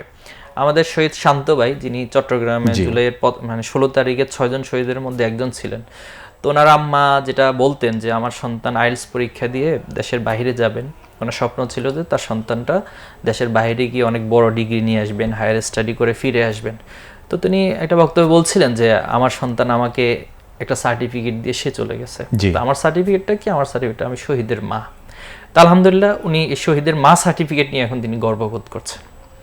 তো এভাবে করে আসলে প্রত্যেকটা কেসকে আপনি এভাবেই পাবেন যে তাদের কাছে আসলে কোনো ধরনের হতাশা নাই, বরং তারা শহীদ পরিবার, শহীদের পিতামাতা, প্রতি শহীদ পরিবারের সদস্য হতে পেরেছেন, এই গর্বটা তাদের মাঝে আছে। তো আমি মনে করি এটা আমাদের জন্য বা এই প্রজন্মের জন্য একটা প্রেরণার জায়গা, এবং আমরা ইনশাল্লাহ আশা করবো এটাকে কন্টিনিউ করব এবং যে কোনো মূল্যে তাদের প্রত্যাশাকে বাস্তবায়নের জন্য। আমরা আবার একটু জুলাইতেই ফিরে যাই, একদম 24শে জুলাই শাটডাউনের পরে আমরা যেটা দেখতে পেলাম, ওই যে শুরুতে বলছিলাম যে আমরা জুলাইতে শব্দ দিয়ে জব্দ করা, তারপরে প্রোফাইল লাল করে দেওয়া, এর পরবর্তীতেই সবচেয়ে বড় যে এটা এফেক্টিভ মনে করেছিল হাসিনা সরকার, সেটা হলো একদম 5 আগস্টের মাত্র 3 দিন আগে বৃহত্তর একটা সংগঠন, এবং আপনি এখন যে বৃহত্তর সংগঠনের সঙ্গে যুক্ত হয়েছেন সম্প্রতি, বাংলাদেশ জামাত ইসলামীকে নিষিদ্ধ করা হলো, এবং তার সঙ্গে স্বাভাবিকভাবেই ছাত্র শিবিরও তো কার্যক্রম করতে পারবে না। তো ওই সময়গুলো যে একদম কঠিন একটা সময় আসলো, কিন্তু তার অনেক আগে থেকেই তো বিশ্বাস করা শুরু করলেন যে এই আন্দোলন চূড়ান্ত সফলতার দিকে আসবে। তাহলে ওই নিষিদ্ধের ব্যাপারটা বা তার আগে প্রোফাইল লাল করা, এই ব্যাপারগুলো কি আরও বেশি উজ্জীবিত করলো যে না তাহলে মনে হয় আমরা সঠিক ট্র্যাকেই আছি? জি, আমি নিষিদ্ধের প্রসঙ্গের আগে একটু মানে শাটডাউনের আগের প্রসঙ্গটা একটু শেষ করে আসছি। তো এখানে যেটা হয়েছে যে 18 তারিখে আমরা যখন মানে ইতিমধ্যে তো অনেক শহীদের ঘটনা ঘটে গেল, 16 তারিখ, 17 তারিখ, 18 তারিখ, এর মাঝে কিন্তু সরকারের পক্ষ থেকে একটা টিম করা হয়েছিল 3 জন মন্ত্রীর সমন্বয়ে। এরপর 3 জন সমন্বয়কও সেখানে ছিলেন, আপনার হাসনাত, এরপরে হচ্ছে সার্জিস আরেকজন ছিল, 3 জন সহ 3 জন মন্ত্রীর সাথে রাষ্ট্রীয় অতিথি ভবনে কিন্তু একটা মিটিং হয়েছিল। তো সেখানে যেটা হচ্ছে 4 দফা দাবি থেকে 8 দফা, এবং 8 দফা সরকার সবগুলোই মেনে নিচ্ছে। এরপরে হচ্ছে সেখানে যে এটার মধ্য দিয়ে সরকার জিনিসটাকে এক ধরনের সমঝোতার মধ্যে দিয়ে যাচ্ছিলেন। তা আমরা তখন স্পষ্ট ঘোষণা দিয়েছিলাম, এবং সমন্বয়ক যারা ছিল, সমন্বয়কদের মাঝে তখন 2টা পার্ট হয়ে গিয়েছিল। একটা পক্ষ চাচ্ছিল যে না, সরকার যেহেতু আমাদের জিনিসগুলোকে মেনে নিচ্ছে, তো তাদের ভিতরে কিছুটা শঙ্কাটাও ছিল, আবার কিছুটা ভয়ও ছিল, আবার কিছুটা লোভও ছিল। এই সব কিছু সমন্বয় একটা পক্ষ চাচ্ছিল যে আমরা যেহেতু সরকার মেনে নিচ্ছে, আন্দোলনটাকে স্থগিত করে দিব, এবং এই ধরনের ঘোষণাও কিন্তু ইন্টারনাল এক্সটার্নাল বিভিন্ন মাধ্যমে কিছু কিছু মিডিয়া প্রচারও শুরু করে দিয়েছিল। তার একটা পক্ষ ছিল যে না, আমরা যেটা শিবিরের পক্ষ থেকে স্পষ্ট মেসেজ ছিল যে তোমরা যদি আন্দোলন থেকে ফিরে যাও, তাহলে যেটা হবে যে আমরা তোমাদেরকে আউট করে মানে সমন্বয়কদের সেকেন্ড লেয়ার, আমি এখানে একটা বিষয় বাদ পড়েছি, সমন্বয়কদের অনেকগুলো লেয়ার ছিল, ফার্স্ট, সেকেন্ড, থার্ড, ফোর্থ। তো আমাদের ইচ্ছা ছিল যে কোনো কারণে যে গ্রেপ্তার হবে পরবর্তীতে একটা গ্রুপ এসে দাঁড়িয়ে যাবে, এভাবে করে যত যাবে আমরা দিন শেষে আসলে এটা কোনো পুরাবে না। তো এরকম একটা জায়গা থেকে যখন তারা কিছু মনোবল শক্ত ছিল, তো ছাত্র শিবির তখন 9 দফার যে বিষয়টা ইতিমধ্যে বিভিন্ন মিডিয়াতে আলোচনা হয়েছে, এবং আমাদের ছাত্র শিবির পক্ষ থেকে বিশেষ স্টেটমেন্ট দেওয়া হয়েছে।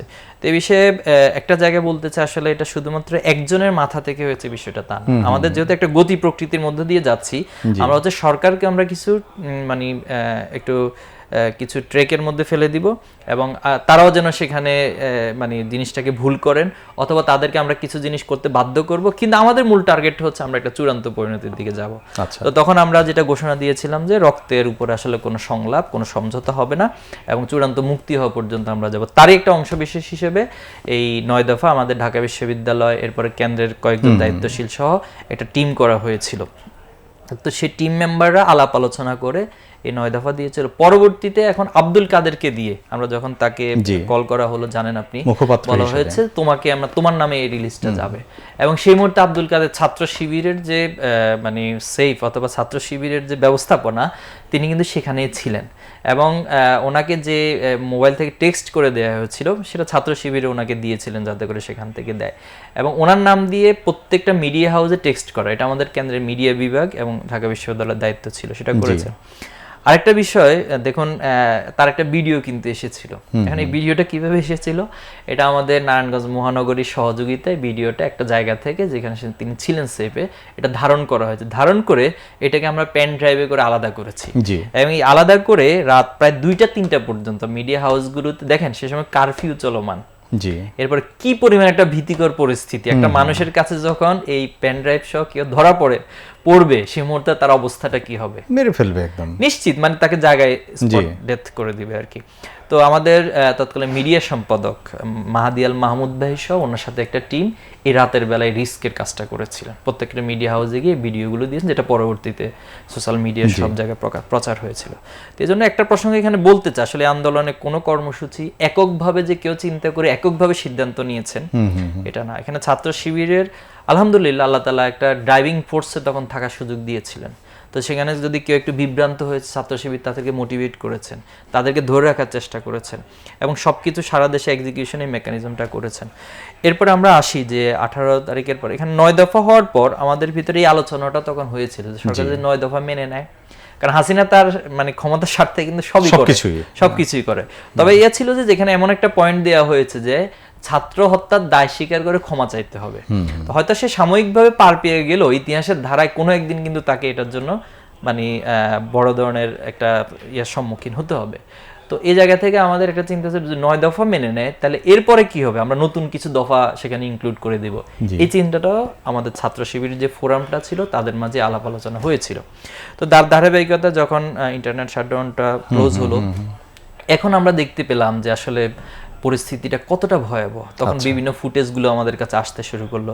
এর মাঝে আমরা কর্মসূচি ঠিক করলাম রিমেম্বারিং আওয়ার হিরোজ, যে আমরা আমাদের হিরোজদেরকে স্মরণ করব এবং যার কাছে যেখানে আসলে খুবই ডিফারেন্ট টাইপ অফ এক্সিকিউশন। তো এটা চিন্তাটা হচ্ছে, দেখুন যখন একটা জিনিস একবারে ভীতিকর একটা অবস্থা, কারণ শাটডাউনের ওই মুহূর্তটাতে কি হয়েছে আপনি জানেন, শিক্ষার্থীদের আইডি কার্ড আছে, বাসায় গিয়ে সেটা খুঁজে হচ্ছে তাদেরকে কাউকে শহীদ করে দিয়েছেন, ছাত্র আছে এই বাড়িতে, বাড়িতে ছাত্র আছে কিনা এভাবে করে। তার মানে আমার ছাত্র পরিচয়টা কতটা একটা আতঙ্কের জায়গা হয়ে গেছে। আর হাসিনার যে মায়া কান্নার জায়গাটা আপনি জানেন, যখন শাটডাউন ওপেন হয়েছিল তিনি পঙ্গু হসপিটালে গিয়েছেন। পঙ্গু হসপিটালে গিয়ে মিডিয়ার সামনে একটা মায়া কান্না করেছেন। কিন্তু আমরা ইন্টারনাল যেটা একটা তথ্য পেয়েছি সেখানকার অ্যাডমিনিস্ট্রেশনে যারা ছিলেন তাদের পক্ষ থেকে, যে তিনি সেখানে গিয়ে আনসিন অ্যাডমিনিস্ট্রেশনকে বলেছেন যে আপনারা এখানে নো ট্রিটমেন্ট নো রিলিজ, অর্থাৎ কাউকে কোনো ট্রিটমেন্টও দিবেন না এবং এদেরকে কোথাও যাওয়ার জন্য রিলিজও দিবেন না। তার মানে কতটা দ্বিচারিতা তার চরিত্রটা, যেটা আপনি ওই যে মিডিয়াতে আমরা দেখতে পাচ্ছি খুব কষ্ট পাচ্ছে সে, মায়া কান্না দেখাচ্ছে। আবার এদিক দিয়ে হচ্ছে তাদেরকে কোনো ট্রিটমেন্ট দিবেন না এবং এখান থেকে রিলিজ দিবেন। তাহলে একটা মানে আহত মানুষ যখন ট্রিটমেন্টও পাবেন না এবং অন্য জায়গায় রিলিজ নিয়ে যাওয়ার সুযোগ, তাহলে তার পরিণতি কি? নিশ্চিত মৃত্যু। তাহলে কতটা হিংস্রতা। তো এই জন্য আপনি দেখবেন যে সেই মুহূর্তটা আসলে আমরা কি করণীয়, আমরা কিভাবে করে আবার আগের জায়গায় ফিরে যাব, সেই 16 তারিখের অবস্থায়, 17 তারিখের অবস্থা, 18 তারিখের অবস্থায়। তো তখন আমরা চিন্তা করলাম যে একটু সফট জায়গা থেকে আস্তে আস্তে করে আমরা এটাকে হাইপটা তুলবো। তো তখন রিমেম্বারিং আওয়ার হিরোসের মধ্য দিয়ে আমরা অনেক জায়গা থেকে ফুটেজ কালেক্ট করলাম, কালেক্ট করে হচ্ছে সেটা অনলাইনে যাতে করে সোশ্যাল মিডিয়াতে প্রচারণা হয়। গ্রাফিতি অঙ্কনের বিষয়গুলো আপনারা দেখেছেন। এরপরে একটা পর্যায়ে এসে যে মানে প্রোফাইল লাল করে দেওয়া, কারণ এটার মধ্য দিয়ে অনলাইনের একটা জায়গাতে একটা ম্যাসিভ সবার মানে ইনভলভমেন্ট আবার তৈরি হয়ে যাবে। তো সেখানে যখন একদিকে হচ্ছে শোক মাসের হিসেবে তাদের কালো পতাকা বা কালো বেজ, সেখানে তার বিপরীতে হচ্ছে মুখে লাল কাপড় বেঁধে যে ইয়াটা, এটা যখন আসলো সবার এঙ্গেজমেন্টটা হয়ে গেল। এরপরে মার্চ ফর জাস্টিসের মধ্যে দিয়ে আপনি দেখেছেন যে আদালত পাড়ায় হচ্ছে শিক্ষার্থীরা যাবে। ঢাকাতে এখানে যখন করেছিল আমাদের ভাই বোনদের উপর হামলা করেছে, শিক্ষকরা অন্তর্ভুক্ত হয়েছে। তো সেদিন চট্টগ্রামের প্রসঙ্গটা আনতে হয়। সেই মার্চ ফর জাস্টিস সারা দেশের মধ্যে চট্টগ্রাম সবচেয়ে ভালো এবং সবাইকে খুব মানে কি বলে স্বতঃস্ফূর্ততার মধ্য দিয়ে ম্যাসিভ লেভেলে কিন্তু এই কর্মসূচিটা পালন করেছে। ঢাকাতে আমরা কয়েক দফা অনেকবার চেষ্টা করেছি। আমরা প্রথমে চেষ্টা করেছি যে জজ কোর্ট যেটা আছে সিএমএম কোর্ট ঢাকা, সেখানে মার্চ করব, কিন্তু যারা সেখানে গিয়েছেন কোনোভাবে পারছিলেন না। তখন আমাদের কেন্দ্রীয় আইন সম্পাদক ছিল আব্দুল্লাহ আল মামুন ভাই, যিনি এখন গাজীপুর কোর্টে আছেন, তিনি আইনজীবী হিসেবে কাজ করছেন। তো ভাইকে আমি বারবার তখন বলতেছিলাম যে ভাই যে কোনো মূল্যে অন্তত মানে এটা করা যায় কিনা। তো পরবর্তীতে সেখানে দেখা গেল যে ইন্টারনালি বা মানে কোর্টের অভ্যন্তরে যারা আইনজীবীরা ছিল আমাদের পরিচিত অথবা সমর্থক, তাদের মধ্য দিয়ে অন্তত মিছিল করে পরবর্তীতে সেটা মিডিয়াতে এসেছিল। তো এই যে মানে মানে কর্মসূচির একটা সফট জায়গা থেকে আস্তে আস্তে আস্তে করে হার্ড জায়গা। তো আপনি যে প্রসঙ্গটা সর্বশেষ বলেছেন ছাত্র শিবিরকে নিষিদ্ধ করার যে বিষয়, যেদিন আমাদের নিষিদ্ধ, খুব স্বাভাবিকভাবে আমরা খুব ইমোশনাল, কারণ ছাত্র শিবির যারা করে আপনি তাদেরকে একটু স্টাডি করলে এটা তাদের জীবনের সাথে মানে তাদের আবেগ ভালোবাসা পুরো জীবনটা এটার সাথে আসলে মিলেমিশে একাকার হয়ে যায়, যেখানে ধরুন শাহাদাত তাদের কাছে কিছুই মনে হয় না। তো সে জায়গায় খুব স্বাভাবিকভাবে যে ছোটবেলায় যে নামটা লিখতাম, যখন আমার মনে আছে শিবিরের কর্মী হয়েছিলাম, কিছু কাগজ পাইলে ইসলামী ছাত্র শিবিরটা লিখতাম, একটা মজা পেতাম, টেবিলের মধ্যে বসে বসে লিখতাম। তো আজকে থেকে এই নামটা আমরা ব্যবহার করতে পারবো না। এবং আরো সবচেয়ে একটা ইমোশনের জায়গা হচ্ছে তখন আমি সেক্রেটারি জেনারেল, যে আমরা আমাদের মধ্য দিয়ে ছাত্র শিবিরের একটা পরিসমাপ্তি হচ্ছে। এই জিনিসগুলো অনেক বেশি একটা হচ্ছে যে এই আমরাই হয়তোবা সর্বশেষ কিনা বা হতে পারি কিনা, এই আবেগটা আমি মানে আমি এটা ফিল করতে পারছি, সেটাই ভাবছিলাম আমি। ওই দিনটায় মানে যখন জানলেন, ওই সময়টায় কোথায় ছিলেন আপনি? ওই সময় আমি টঙ্গীতে অবস্থান করছিলাম। তো মানে ইনস্ট্যান্ট হচ্ছে আমাদের কেন্দ্রীয় সভাপতি মঞ্জুর ইসলাম ভাই, তিনি সেক্রেটারিয়েট এবং পরিষদ ভাইদেরকে অনলাইনে মিটিং আহ্বান করতে বললেন। তো আমরা মিটিং আহ্বান করলাম। মিটিং আহ্বানের পরে সার্বিকভাবে সবাই কেউ আসলে কথা বলার মতো অবস্থা ছিলেন না, মানে কে কাকে সান্ত্বনা দিবে, কে কাকে কিছু একটা বলবে।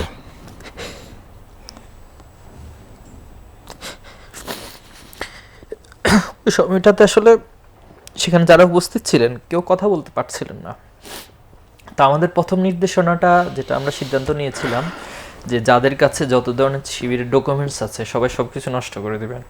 আমরা অনেকগুলো গ্রুপ ছিল টেলিগ্রামে, যেটা ঢাকা ইউনিভার্সিটি সাদেক কায়েম আমাদের শর্ট বডির গ্রুপ, এরপরে ঢাকার যারা মনিটরিং সেল তাদের গ্রুপ, এরপরে হচ্ছে সারা দেশের মনিটরিং গ্রুপ। আমরা বলছি সব গ্রুপগুলো একবারে টোটালি করে ফেলা, মানে ডিসমিস করে ফেলা, এবং কোনো ডকুমেন্টস কেউ রাখবেন না। আর একটা নির্দেশ ছিল যাদের কাছে যত ছবি ভিডিও আপনারা এই কয়দিনে হয়তো ছিল সব একবারে নিঃশেষ করে দিবেন। তো এই জায়গা থেকে এটা ছিল, আপনি জানেন যে ঢাকা যারা দক্ষিণের তখন মানে শাটডাউন খুলেছে, আমরা দেখলাম যে গ্রেপ্তার জেলা সেক্রেটারি সহ একটা টিমকে গ্রেপ্তার, সময় টিভিতে এই নিউজটা হয়েছে। আমাদের ঢাকার কেরানীগঞ্জ বলি, আমাদের ওই গ্রুপের যে নির্দেশনাগুলো সেটা অলরেডি প্রশাসনের কাছে গিয়েছে, এবং হাসিনা তখন বারবার ছাত্র শিবিরকে অ্যাড্রেস করে কিন্তু তার জায়গা থেকে খুব সিরিয়াসলি হার্ড বক্তব্য দেওয়া শুরু করেছেন। এবং আপনি দেখেছেন যে যেখানে প্রশাসন যাকে তাকে হচ্ছে শিবির, যে মার্চ ফর জাস্টিসে ঢাকা ইউনিভার্সিটি শিক্ষার্থী তাকেও পুলিশ শিবির বলে করতেছেন। তারপর সিলেটের একটা জায়গায় বলতেছে এই শিবির তোকে লুলা করে দিব, যেটা খুব ভাইরাল হয়েছিল এই ফুটেজটা। মানে যেখানে যাই ঘটে সেখানে মানে শিবিরের বিষয়টা প্রসঙ্গটা তখন নিয়ে এসেছে, এবং এই চিন্তা থেকেই কিন্তু গ্রেপ্তার মানে নিষিদ্ধের প্রসঙ্গটা বা নিষিদ্ধ করেছে। তো এখানে আমরা যেটা নির্দেশনা দিচ্ছিলাম যে সব ক্লোজ করে দেওয়া, এরপরে হচ্ছে সকল ডকুমেন্টসগুলো নষ্ট করে দেওয়া, আমাদের যে বই পুস্তকগুলো আছে এগুলো বস্তায় করে সবাই যেন ফেলে দেয়। তো এইভাবে করে আমরা শেষ করেছিলাম, এবং আন্দোলনটা কোনোভাবে যেন আমরা স্থিমিত না হয় এই সিদ্ধান্তটা নিয়েছিলাম। তো সেদিন আমাদের পর্যালোচনায় অনেকগুলো কথার মাঝে একটা কথা এসেছিল, আমার মনে আছে এখনো, সেটা আমি বলেছিলাম যে ছাত্র শিবির এবং জামাত ইসলামকে নিষিদ্ধ করাটা আওয়ামী লীগের রাজনৈতিক ইতিহাসের সবচেয়ে বড় ভুলটা করেছে। এবং তারা এমন একটা টাইমে জিনিসটা করেছে যখন একটা আন্দোলন একটা মানে আপার একটা হাইপের মধ্য দিয়ে যাচ্ছে, এবং যে কোনো সময় আন্দোলনটা গণমানুষের হয়ে যেতে পারে। তো এই মুহূর্তে সে নিষিদ্ধ করে তার দলের জন্য এবং টোটালি আওয়ামী লীগের ইতিহাসে সবচেয়ে বড় ভুলটা করেছিল। এই মন্তব্যগুলো এখন আমাদের রেজুলেশনে এগুলো আছে। এরপরে আমাদের মোটামুটি ক্লোজ হলো যে আমরা আন্দোলনকে চালিয়ে যাব। তো তখন আমি আমাদের পরিষদ ভাইদের একটা গ্রুপ ছিল টেলিগ্রামে, একটা নতুন গ্রুপ, অর্থাৎ আগের গ্রুপটা ক্লোজ করে নতুন গ্রুপ। তো এই নতুন গ্রুপে একটা মেসেজ দিয়েছিলাম, এই মেসেজটা এখন সংরক্ষিত আছে, আমি এটা পাবলিশ করবো ইনশাল্লাহ। তো সেখানে আমরা লিখছিলাম যে আমি মানে চোখ দিয়ে শুধু পানি পড়তেছিল আর মেসেজটা লিখছিলাম যে ঢাকা বিশ্ববিদ্যালয় ইসলামী ছাত্র শিবিরের যাত্রা শুরু হয়েছে। তো আমার কাছে কেন জানি মনে হচ্ছে যে আল্লাহ তাআলা খুব দ্রুত সময়ে সে ঢাকা বিশ্ববিদ্যালয়ের কেন্দ্রীয় মসজিদে আমরা আমাদের কেন্দ্রীয় সভাপতি সহ সকল পরিষদ, সকল দায়িত্বশীল ভাইদেরকে নিয়ে একসাথে জামাতে নামাজ পড়ব এবং সেখানে আমরা আল্লাহর কাছে কেঁদে কেঁদে মোনাজাত করব। এবং এই অনুভূতিটা 1 তারিখের অনুভূতির কথা বলছি। আচ্ছা, আগস্টের 1 তারিখ যেদিন নিষিদ্ধ করা হয়েছিল। তো আলহামদুলিল্লাহ আল্লাহ তাআলার মেহেরবানি আর কি, আমাদের নিষিদ্ধ যারা করেছে তারাই 5 তারিখে পালিয়ে গিয়েছে। সেই 5 তারিখে ওই মুহূর্তে কোথায় ছিলেন যখন আপনি কি কোনোভাবে আগে ভাগে আন্দাজ করতে পারছিলেন? মানে আমি আসলে এই অনুভূতি থেকেই ওখানে শিফট করতে চাচ্ছি যে সবচেয়ে বেশি নাজুক অবস্থায়, সবচেয়ে বেশি মাজলুম যে দলটাকে ঐতিহাসিকভাবে আমরা বাংলাদেশে দেখেছি, সেই দলটার নাম বাংলাদেশ জামায়াতে ইসলামী। উপস্থাপকরা আসলে এভাবে বলা ঠিক হচ্ছে কিনা আমি জানি না একজন উপস্থাপক হিসাবে, কিন্তু দিন শেষে আমি একজন ব্যক্তি মানুষ, রাব্বুল আলামিন আমাকে কিছুটা হলেও তার দয়া থেকে আমাকে কিছু বুঝ দান করেছেন, সেখান থেকেই বলছি, দায়িত্ব নিয়ে বলছি। এবং তারপরে সবচেয়ে বেশি শহীদ হওয়া ছাত্র সংগঠনের নাম হচ্ছে বাংলাদেশ ইসলামী ছাত্র শিবির। তারপরে জুলাইতে নিজেদের অবস্থান, এবং অন্য কোনো দল মত কাউকে নিষিদ্ধ করা হলো না, শুধু নিষিদ্ধ করা হলো বাংলাদেশ জামায়াত ইসলামীকে এবং ছাত্র শিবিরকে। ততদিনে এই আন্দোলনটা কিন্তু সবার জন্য একটা সফলতার দিকে যাচ্ছিল, সব দল মতের জন্যই, কিন্তু নিষিদ্ধ হলো সেই মুহূর্তে শুধুমাত্র বাংলাদেশ জামায়াত ইসলামী এবং ছাত্র শিবির। তারপরে যখন চূড়ান্ত সফলতাটা আসলো, হাসিনা যখন পালাতে বাধ্য হলো, তখন কোথায় ছিলেন? মনের অনুভূতিটা আসলে কেমন ছিল? এই প্রশ্নটা না করে আমি আসলে জানতে চাই যে আপনার অবস্থানটা কি ছিল বা আপনার ওই মুহূর্তের কার্যক্রমটা কি ছিল? আচ্ছা, প্রথমত আমি তো শুরুর দিকে বলেছি আসলে আমরা একটা সমীকরণের সাথে একটা সমীকরণকে মিলিয়ে কিন্তু এই প্রসঙ্গটা বলছিলাম বা বুঝতে পারছিলাম। তো 18 তারিখে জামাতের একটা সংবাদ সম্মেলন হয়েছিল বাংলাদেশ জামাত ইসলামের। সেখানে মিয়া গোলাম পরোয়ার, তাহের ভাই সহ জামাতের ঊর্ধ্বতন নেতৃবৃন্দরা ছিলেন।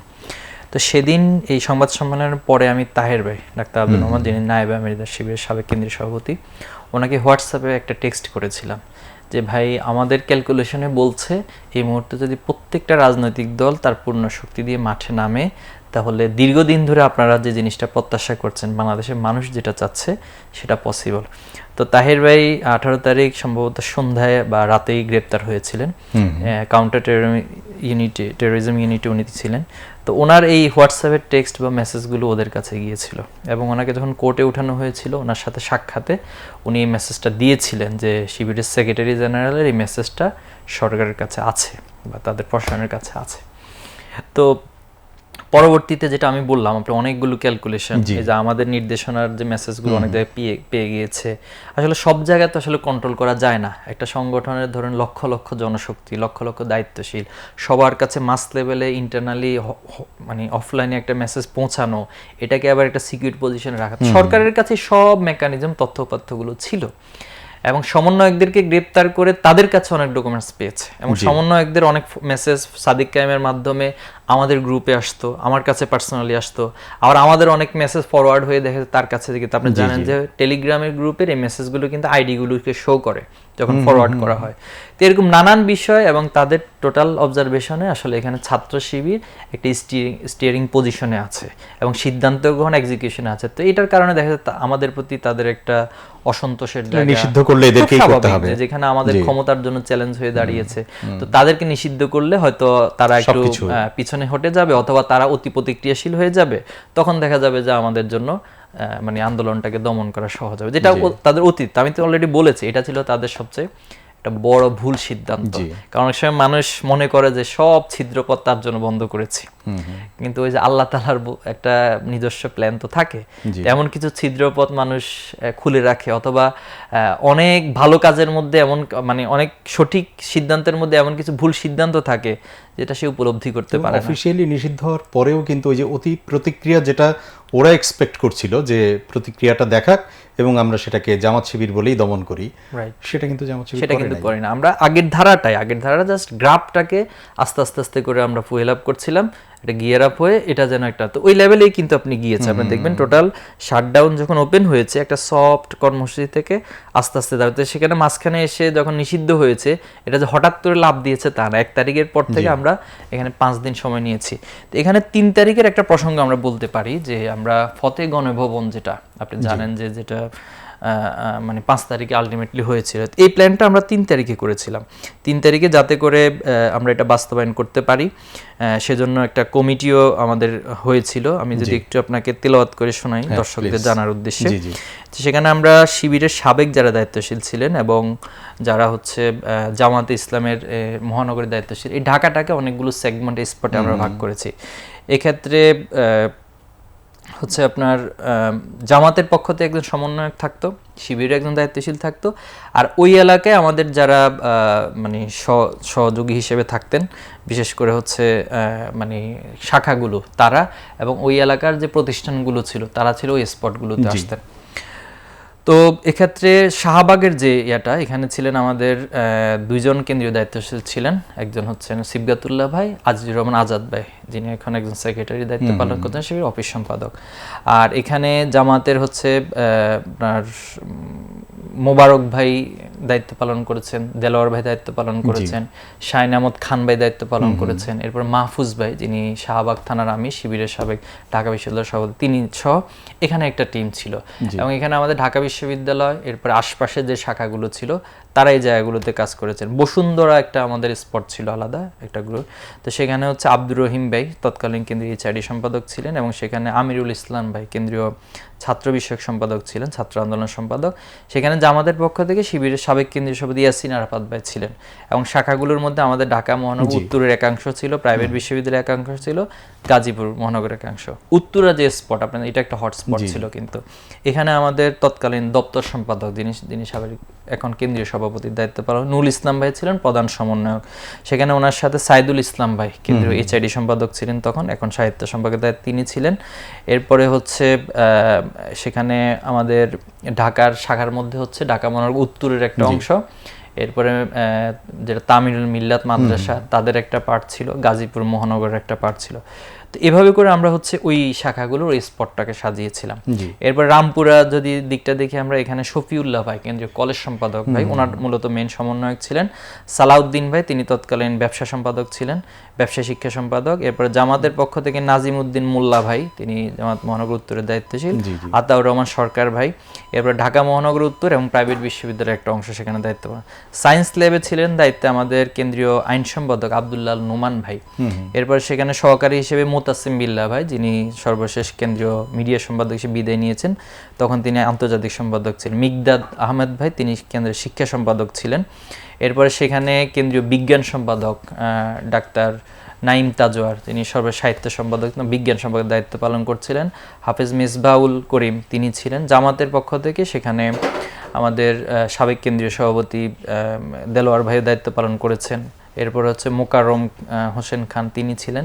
সেখানেও ঢাকা বিশ্ববিদ্যালয় মেডিকেল জোন সহ একটা জায়গা ছিল। ধানমন্ডি 27 একটা স্পট ছিল, এখানে আব্দুল্লাহ আল মামুন ভাই তৎকালীন কেন্দ্রীয় ছাত্র কল্যাণ সম্পাদক। এরপর সহকারী হিসেবে ওসামা রায়ান ভাই কেন্দ্রীয় প্ল্যানিং সম্পাদক। তাঁতিবাজার যে এলাকাটা ছিল পুরান ঢাকা, এখানে আমাদের আজিজুর রহমান আজাদ ভাই ছিল এটার প্রধান সমন্বয়ক। এখানে সহকারী হিসেবে কেফায়েতুল্লাহ ভাই তিনি তৎকালীন মাদ্রাসা সম্পাদক ছিলেন। এরপরে নারায়ণগঞ্জ মহানগর, অর্থাৎ ঢাকার আশপাশের শাখাগুলোকে কিন্তু আমরা ঢাকায় তখন মুভ করেছিলাম। নারায়ণগঞ্জ মহানগর, নারায়ণগঞ্জ জেলা, মুন্সিগঞ্জ জেলা, ঢাকা মহানগর দক্ষিণ, এরপর জগন্নাথ বিশ্ববিদ্যালয়, তারা হচ্ছে তাঁতিবাজার স্পট থেকে হচ্ছে মুভ করবেন। তো এইভাবে করে আসলে প্রত্যেকটা স্পটকে পুরো ঢাকাকে আমরা ভাগ করে দায়িত্বশীলদের মধ্যে সমন্বয় করেছিলাম। আর একটা লিস্ট আমরা দিয়েছিলাম যে ওই স্পটের আশপাশে যতগুলো প্রতিষ্ঠান আছে সেই প্রতিষ্ঠানের শিক্ষার্থীরা যারা আছে, যারা সিআর হিসেবে দায়িত্ব পালন করেন অথবা ক্লাস লিডার হিসেবে দায়িত্ব পালন করেন, অথবা আমাদের সমন্বয়কের মধ্য থেকে যাদের নামগুলো ছিল, তাদের সাথে এই সমন্বয় টিমটা ইন্টারনালি এক্সটার্নালি যোগাযোগ করে সকল শিক্ষার্থীরা যেন সেখানে জড়ো হয়। তো এইভাবে ছিল, যেটা বলছিলাম যে 3 তারিখে যখন শহীদ মিনারে সমাবেশ হচ্ছে, যখন এক দফা ঘোষণা হলো, আমাদের একটা টার্গেট ছিল যে সেদিন আমরা ফতেহ গণভবনের উদ্দেশ্যে যাত্রা করব ওই দিনই। আচ্ছা। এটা নিয়ে সেই দুপুর থেকে বারবার আমাদের গ্রুপগুলোতে আলোচনা হচ্ছিল যে আসলে আমরা এটা করব কিনা, কারণ এটা তো একটা বড় সিদ্ধান্ত।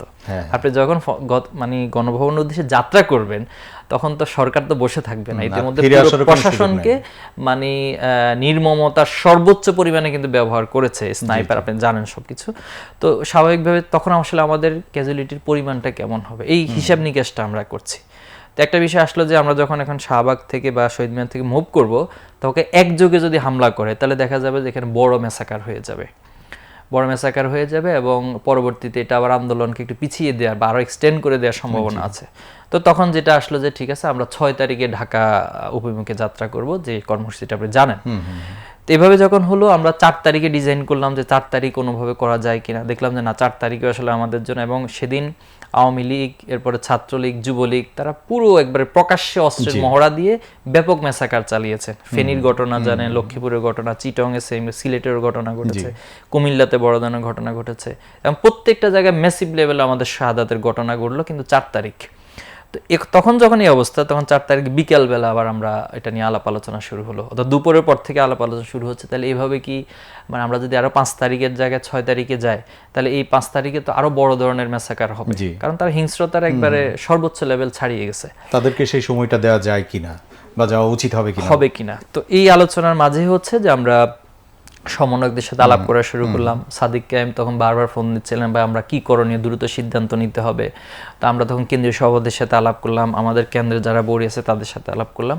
তো সবাই আলাপ করে আলহামদুলিল্লাহ একটা সিদ্ধান্ত, আমাদের যে স্পটগুলো ভাগ করা আছে আমরা 5 তারিখ সকালবেলা এই স্পট থেকে সবাই আলাদা আলাদা অবস্থান নিব এবং শিক্ষার্থীর অবস্থান নিব, এবং এটা 6 তারিখ না, আমরা 5 তারিখে নিয়ে আসবো। তখন আসিফ মাহমুদের মাধ্যমে কিন্তু এই ঘোষণাটা আসে যে 6 তারিখ না 5 তারিখ, এবং তারাও শঙ্কাবোধ করছিলেন যে এখানে সমন্বয়কদের মাঝে দেখেন ওই এটা নিয়েও কিন্তু একটা দুইটা গ্রুপ, একটা সমন্বয়হীনতা ছিল তাদের, এবং অনেকে হচ্ছে আবার ওই সব কর্মসূচিতে যাওয়ার, অসহযোগের যে কর্মসূচিগুলো আছে মানে কোথাও মিছিল করা, এই জাতীয় সব কর্মসূচির মধ্যে দিয়ে যাওয়ার পরামর্শ তাদের পক্ষ থেকে। আপনি যেটা বললেন যে আসিফের মাধ্যমে বা তাদের মাধ্যমে স্ট্যাটাসটা আসলো বা আমরা যেটা দেখলাম ঘোষণাটা দেওয়া, সব ঘোষণাগুলো তো তখন সমন্বয়ক যারা পরিচিত ছিল তাদের মাধ্যমে হচ্ছিল, কিন্তু সিদ্ধান্তগুলো হচ্ছে বিভিন্ন ছিল। যে এতক্ষণ যেটা বুঝলাম সেটা হলো বা আমরা অনেকে জানিও যে এই যে বিভিন্ন স্পটে সবাইকে রাখা, তারপরে গণভবনের দিকে যাত্রা, সবকিছুই ঠিকঠাকভাবে বাংলাদেশ ইসলামী ছাত্র শিবির সহ বাকিরা সমন্বয় করেই করছিল, কিন্তু সমন্বয়কের মাধ্যমেই স্ট্যাটাসটা কেন আসতে হলো? না, যেহেতু ছাত্র শিবির নিষিদ্ধ অবস্থা, আর আমার এই স্ট্যাটাসটা কিন্তু আছে, এটা 17 বা 18 জুলাইয়ের স্ট্যাটাস। তখন আমরা ইন্টারনালি সিদ্ধান্ত, এবং এটা আমরা সবাইকে মেসেজটা দিয়েছিলাম যে আমাদের কোনো দলীয় ব্যানার থাকবে না, এবং আমাদের দায়িত্বশীলদের প্রতি যেটা নির্দেশনা ছিল যে আমাদের যারা পরিচিত দায়িত্বশীল, যারা ইতিমধ্যে জানে যে তিনি শিবির করেন, সেটা কেন্দ্র হইতে পারে, শাখা হইতে পারে, তিনি যেন কোনোভাবে মিডিয়ার সামনে না আসেন, এটা আমাদের নির্দেশনা এবং সিদ্ধান্ত ছিল। তো এটা মূলত ছিল যাতে করে আমাদের এটা সাধারণ একটা ফ্লেভারটা যেন ঠিক থাকে, এবং সরকার যাই বলুক না কেন যেন অন্তত একেবারে ডকুমেন্টেড কিছু যেন তাদের কাছে না থাকে, যেন এটা তো শিবির লিড দিচ্ছে। এখন আপনি দেখবেন যে মিছিলগুলো চট্টগ্রামে হয়েছে, ঢাকায় হয়েছে, বিভিন্ন স্পটে হয়েছে, সিলেটে হয়েছে, এরপর হচ্ছে বিভিন্ন ক্যাম্পাসগুলো, রাজশাহী বিশ্ববিদ্যালয় হয়েছে, জাহাঙ্গীরনগর হয়েছে, যারা আহত হয়েছে। পরবর্তীতে যখন শিবির এখন মানে 5ই আগস্টের পরে প্রকাশ্যে সব কাজগুলো ওপেন হয়েছে, এখন আপনি দেখছেন যে আসলে এখানে লিডটা কারা দিয়েছিল। তো এই জন্য ওই সময় আমাদের প্ল্যান ছিল যে যারা পরিচিত মুখ এরা যেন কোনো অবস্থায় মিডিয়ার সামনে না থাকে, এরা পিছন থাকবে এবং আন্দোলনে থাকবে। তো এইটা পলিসির কারণে আমরা মূলত আসিফ মাহমুদ বা তার মাধ্যমে কৌশলগত জায়গা থেকে রাইট এবং নাহিদে যেটা মানে এক দফার ঘোষণা, ঠিক সেম ওয়েতে এটা জিনিসগুলো তারা মানে 6 জন ডিবিএফ হেফাজতে ছিল আপনি জানেন, এবং সেখানে যেটা হয়েছিল যে ওনাদেরকে কিন্তু বন্দুকের নলের মুখে হোক বা যেভাবে হোক বাধ্য করে কিন্তু আন্দোলন স্থগিত। এটাও কিন্তু একটা পয়েন্ট যে আমরা আসলে ওই সময় এটাকে কিছুই মনে করিনি, এবং তবে শিক্ষার্থী বা যারা সমন্বয়ক ছিল তাদের মাঝে এটা নিয়ে ব্যাপক একটা কনফিউশন তৈরি হয়েছে, যেহেতু লিডিং পজিশনে যে 6 জন এরা যখন আন্দোলনকে মানে স্থগিত ঘোষণা করে দিয়েছে, এখন আসলে আন্দোলনটা কোথায় যাবে। তো এই শঙ্কাটাকে আমরা একবার উড়িয়ে দিয়েছিলাম যে আসলে আমাদের একক কোনো ব্যক্তি বা কোনো কারো ইয়েতে হবে না, এটা শিক্ষার্থীরা যা চাচ্ছে, পুরো বাংলাদেশ যা চাচ্ছে, আসলে আন্দোলনটা সেদিকে যাবে। তো পরবর্তীতে নাহিদকে যখন পরবর্তী ডিবি থেকে ছেড়ে দেওয়া হলো এবং এখানে এসে ঘোষণা দিয়েছে। এখানে মজার বিষয় হচ্ছে আসলে এই স্ক্রিপ্টগুলো আপনি জানেন যে এটা ছাত্র শিবিরের যে বডিগুলো ছিল, বারবার যেটা বলছি আমাদের কেন্দ্রের একটা টিম, ঢাকা বিশ্ববিদ্যালয়ের টিম এবং সাবেক ভাইদের একটা টিম ছিল দেশে এবং দেশের বাইরে, এই সম্মিলিতভাবে আলাপ আলোচনা করে হচ্ছে এই স্ক্রিপ্টগুলো তৈরি হয়েছে। সেটা 9 দফার স্ক্রিপ্ট বলুন, কর্মসূচিগুলো দেওয়ার ক্ষেত্রে স্ক্রিপ্ট বলুন, এবং আন্দোলন নির্দেশনা বলুন। কিছু নির্দেশনা আমরা ওপেনলি দিতাম, আর কিছু নির্দেশনা হচ্ছে আনসিনে বা হচ্ছে আমরা আমাদের ইন্টারনাল যে শাখাগুলো রয়েছে তাদের কাছে থাকে। এখানে একটা বিষয় জানা দরকার আসলে, ছোট্ট করে হলেও, সেটি হচ্ছে যে আপনি যেহেতু বাংলাদেশ ইসলামী ছাত্র শিবিরের, আমার প্রসঙ্গত 5 তারিখ, কিন্তু অন্যদিকে চলে না না যাচ্ছে, অসুবিধা নেই, আচ্ছা, আমরা 5 ঠিক আছে, তারিখে okay. আসবো। ছোট্ট করে জেনে নেই, সেটা হলো অন্য দল, বিশেষ করে ছাত্র দলের সঙ্গে তখন আপনার ব্যক্তিগতভাবে তাদের যে লিডার ছিল বা সমন্বয়গুলো হতো কিনা, বা কিভাবে হতো, বা আদৌ হতো কিনা, কতটুকু? দেখুন, আমরা যখন কোটা আন্দোলনের পর্যায়ে ছিল, তখন আমাদের ছাত্র দল সহ সবার সাথে আমরা বসেছি, এবং তৎকালীন কেন্দ্রীয় সভাপতি সহ কয়েকটা টিম ছাত্র দলের কেন্দ্রীয় বডির সাথে বসেছে, এবং অন্য যারা ছিল তাদের। কিন্তু আন্দোলনটা যখন আসলে একটা অন্য মাত্রা ছুটে গিয়েছে, তখন তো আসলে পরস্পরের যোগাযোগ, আপনি জানেন যে আমাদের ন্যূনতম পরিচয় বা দৃশ্যমান কিছু মানেই হচ্ছে আমাদেরকে বড় ধরনের মেসাকার। তো এই জন্য কৌশলগত কারণে সেখানে ডিরেক্টলি সরাসরি হয় নাই, আমরা এগুলো লেয়ার মেনটেন করে যোগাযোগ করতাম। যেমন সমন্বয়ক যারা ছিল তাদের মেসেজগুলো ছাত্র শিবিরের সিপির কাছে, সেক্রেটারি জেনারেলের কাছে, গ্রুপগুলোতে আসতো, সেটা সাদিক কায়েমের মধ্যস্থতায় আসতো। আবার ধরুন ছাত্র দলের সাথে কে যোগাযোগ করবে, এটা আমাদের ছাত্র আন্দোলন বিভাগের একটা দায়িত্ব ছিল, তারা আবার মাঝখানে লেয়ার মেনটেন করে করতে। এবং শাখা পর্যায়ে যেটা আমাদের ইন্টারনেট নির্দেশনা ছিল, শুধু ছাত্র দল নয়, ফ্যাসিবাদ বিরোধী যত শক্তি আছে, সেটা মানে রাজনৈতিক দল হইতে পারে, ছাত্র সংগঠন হইতে পারে, সামাজিক সংগঠন হইতে পারে, অথবা ইনফ্লুয়েন্সার হইতে পারে, প্রত্যেকের সাথে আপনারা হচ্ছে এক ধরনের সমন্বয় করবেন, এবং সব শক্তিগুলোকে যেন এক জায়গায় কাজে লাগানো যায়, এই কাজগুলো আমাদের পক্ষ থেকে ছিল। তো ছাত্র দলের জায়গা থেকে আলহামদুলিল্লাহ তারা তো অবশ্যই এই আন্দোলনের ভূমিকা আছে তাদের নিঃসন্দেহে। তবে একটা জায়গায় আসলে পলিসি মেকিং এবং প্রত্যেকটা কর্মসূচির সিদ্ধান্ত, এটা হচ্ছে ছাত্র শিবিরের যে বডি বা লেয়ার, এটার পাশাপাশি হচ্ছে সমন্বয়কদের যে একটা লেয়ার, এখানে সমন্বয়টা একটু বেশি হয়েছে, যেটা হয়তো অন্য ছাত্র সংগঠনের সাথে সবসময় করাটা সম্ভব হয়ে ওঠে না পরিস্থিতির কারণে। এরপরে আমরা একটু 5 তারিখেই আসি। জি, 5 তারিখে তো সকাল থেকে একদম সুনসান একটা নীরবতা। আমরা যারা পেছন থেকে দেখছিলাম তাদের কাছে মনে হচ্ছিল যে দিন শেষে আসলে কি হবে, সকাল 9টা বেজে যাচ্ছে, 10টা বেজে যাচ্ছে, 11টা বেজে যাচ্ছে, এবং যেভাবে রাজপথে লক্ষ লক্ষ মানুষ থাকবার কথা, আমরা কিছুই দেখতে পাচ্ছি না। বিভিন্ন পয়েন্টগুলোতে আটকে দেওয়া হচ্ছে, গণমাধ্যমে যতটুকু খবর আসছে। সেই অবস্থায় আপনি কোথায় ছিলেন তখন? জি, 5 তারিখের আগে 4 তারিখে আমরা বারবার হচ্ছে আমাদের যে সমন্বয় টিমের কথা আমি ইতিমধ্যে বলেছি, যে কোন কোন স্পট থেকে কারা থাকবে, এবং গণভবনকে কেন্দ্র করে পুরো ঢাকাকে কেন্দ্র করে একটা চক আমাদের তখন তৈরি হয়েছিল, এবং সেখানে আমাদের দায়িত্ব কারা পালন করবে, সব কিছু, সাধারণ শিক্ষার্থীরা কীভাবে থাকবে, তাদেরকে নিয়ে কীভাবে মার্চ হবে।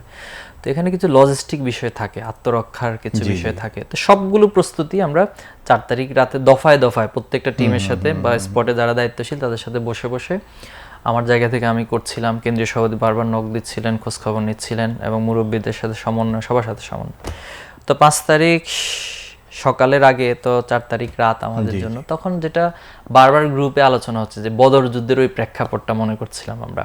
আপনি জানেন যে একটা অসম যুদ্ধ ছিল, একদিকে হচ্ছে মক্কার বা আরবের সবচেয়ে দাপটের সাথে যারা যুদ্ধ করতো, তাদের অস্ত্র শস্ত্র সরঞ্জামাদি এর সংখ্যাধিক্য সবকিছু, আর বিপরীতভাবে আল্লাহ রাসূলুল্লাহ সাল্লাম সংখ্যার দিক থেকে ছিলেন 1/3, এরপরে উপায় উপকরণের দিক থেকে খুব বেশি শক্তিশালী ছিলেন না। তো সেই জায়গাতে আল্লাহ রাসূলুল্লাহ সাল্লাম তার নিজের জায়গা থেকে সর্বোচ্চ উপায় উপকরণের ব্যবহার করেছিলেন, সব কিছুকে সুন্দর করে ইঞ্জিনিয়ারিং মেকানিজম যেভাবে ডিজাইন করা দরকার, পুরো ভৌগোলিক রেখা নিয়ে ডিজাইন। তা আমরাও তো আলহামদুলিল্লাহ সেটা তো করেছি, আমরাও চেষ্টা করেছি, আমাদের রক্ত গিয়েছে। এখন আসলে ফাইনালি আসলে বিজয়ের মালিক আল্লাহ।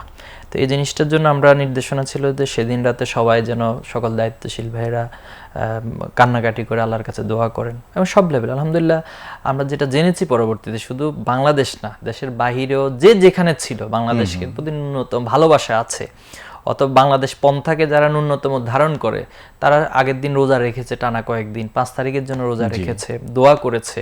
বিশেষ করে সৌদি আরবে যারা ছিলেন, মক্কায় যারা ছিলেন, তারা তো কাবার গিলাফ ধরে ধরে লম্বা সময় ধরে আল্লাহর কাছে দোয়া করেছেন। তো আসলে এটা তো একটা রেজাল্ট আছে অবশ্যই। তো আমরা সেই বদর যুদ্ধে আল্লাহ রাসূলুল্লাহ সেই দোয়াটাকে স্মরণ করছিলাম। আল্লাহ রাসূলুল্লাহ সাল্লাম যখন সকল কিছু প্রস্তুতি সম্পন্ন করে আল্লাহর কাছে হাত তুলেছেন যে আল্লাহ, আমার জায়গা থেকে আমি চেষ্টা করেছি, আমরা প্রস্তুতি নিয়েছি, এখন যে অসম যুদ্ধে আমরা যাচ্ছি এটা টোটালি আপনার উপর ডিপেন্ড করবে। আপনি যদি মনে করেন যে আজকে ছোট্ট বাহিনীটা পরাজিত হবে, তাহলে সেটা আপনার সিদ্ধান্ত, এবং এই ছোট্ট বাহিনী যদি আজকে পরাজিত হয়, আপনার নাম বলার মতো বা ইসলামকে প্রচার করার মতো আর মানুষ অবশিষ্ট থাকবে না। তখন আমরা দেখেছি কোরআনে যেটা বলেছে, লাকাদ নাসরাকাহুল্লাহু বিবাদরিন, আল্লাহ তাআলা সাহায্য করেছেন এবং সেখানে নাসরুম মিনাল্লাহ, ফাতহুম করে বিজয় এসেছে। তো এই জন্য এই জুলাইকে আসলে অনেক জায়গা থেকে অনেক বয়ান, অনেক নেগেটিভ, অনেক কিছু, কিন্তু দিন শেষে যার ভিতরে উন্নত ঈমান আছে, স্রষ্টার প্রতি যার প্রতি বিশ্বাস আছে, তাকে এটা স্বীকার করতে হবে আসলে একান্ত আল্লাহর মেহেরবানি সাহায্য ছাড়া আসলে এই বিজয় সম্ভব ছিল না। তো আলহামদুলিল্লাহ আমরা 5 তারিখে আপনি যেটা বলেছেন যে সকাল থেকে একবার, আগের দিন রাতেও কারো আসলে ঘুম নেই, আর ফজরের পরে 5 তারিখের মতো একটা দিনে ঘুমাবো বা ঘুম আসবে কারো, এই পরিস্থিতিতে আসলে কেউই ছিল না। এবং টোটাল জুলাইটা আসলে আমাদের এইভাবেই কেটেছে, পুরো সারা রাত না ঘুমিয়ে, সারা রাত পরের দিন কি হচ্ছে সেই মানে এক্সিকিউশন, একটা কর্মসূচি শুধু দিলে হয় না আসলে ভাই, এখানে সবাইকে অ্যাকোমোডেট করে, সবার মেন্টালিটির আলোকে সবাইকে মাঠে নিয়ে আসা, ধরে রাখা, বুস্ট আপ করা, তো এটা অনেক কিছু আর কি। তো সেই জায়গা থেকে পুরো জুলাইটা এভাবে কেটেছে। 4 তারিখ রাতটাও নির্ঘুম কেটেছে সবার। 5 তারিখ সকালবেলা থেকে হচ্ছে যে আসলে কি হতে যাচ্ছে, বারবার আল্লাহকে স্মরণ করা, আল্লাহর কাছে দোয়া করা।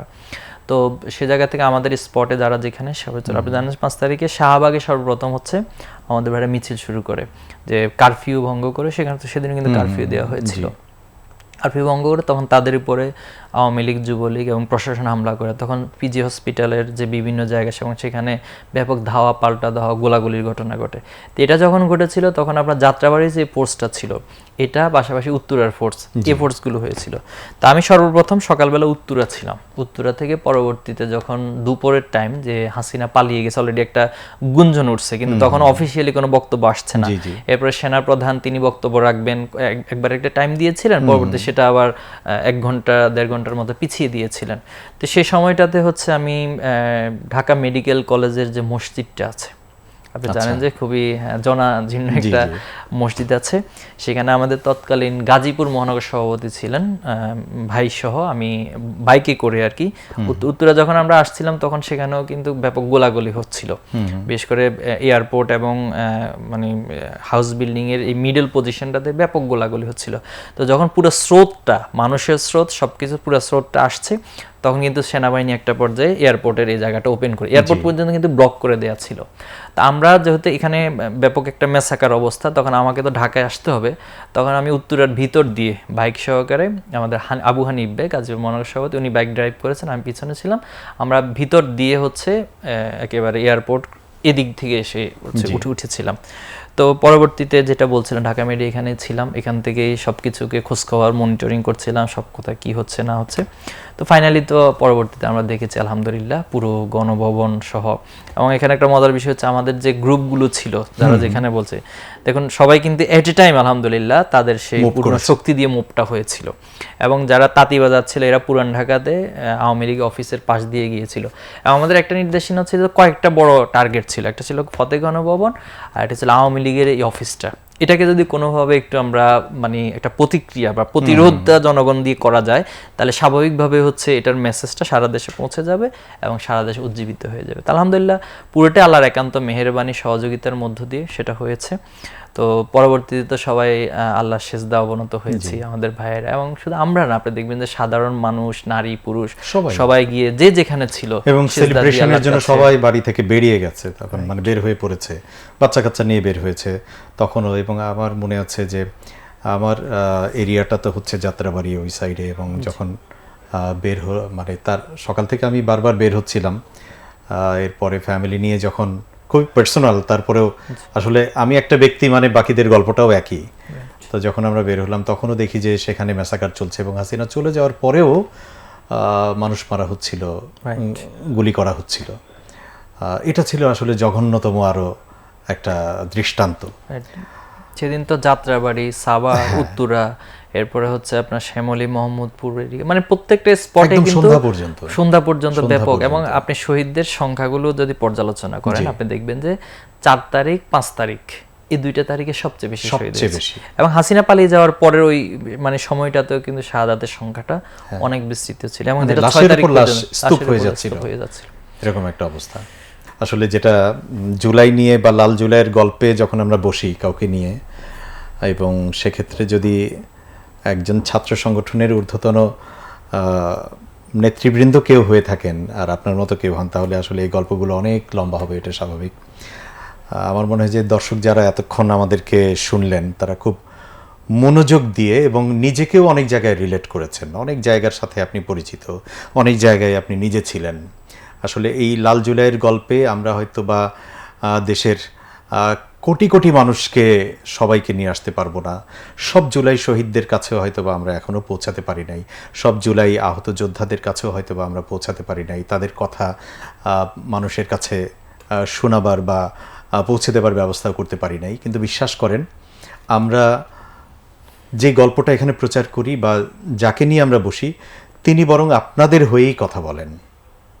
সেটা চানখারপুল হোক, যাত্রাবাড়ির স্পট হোক, শনির আখড়া হোক, নারায়ণগঞ্জ হোক, উত্তরা হোক, ধানমন্ডি হোক, যেখানেই হোক না কেন, কোথাও না কোথাও, বা মিরপুর 10 নম্বর, চট্টগ্রাম, রাজশাহী, সিলেট, প্রত্যন্ত অঞ্চল, কোথাও না কোথাও আপনি ছিলেন এবং আপনার গল্পটাও ঠিক একই রকম।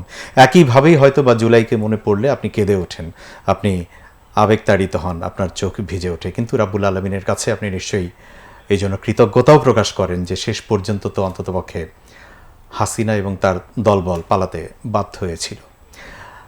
টেকনিক্যাল ইস্যুসগুলো মানে অনেক জায়গায় আমাকে একটা শুনতে হয়, একদম ছোট্ট করে যদি বলেন, আপনার কাছ থেকে আসলে একটা ক্লিয়ার মেসেজটা আমি চাই, এটা কারো কাছ থেকে নেওয়া হয় নাই।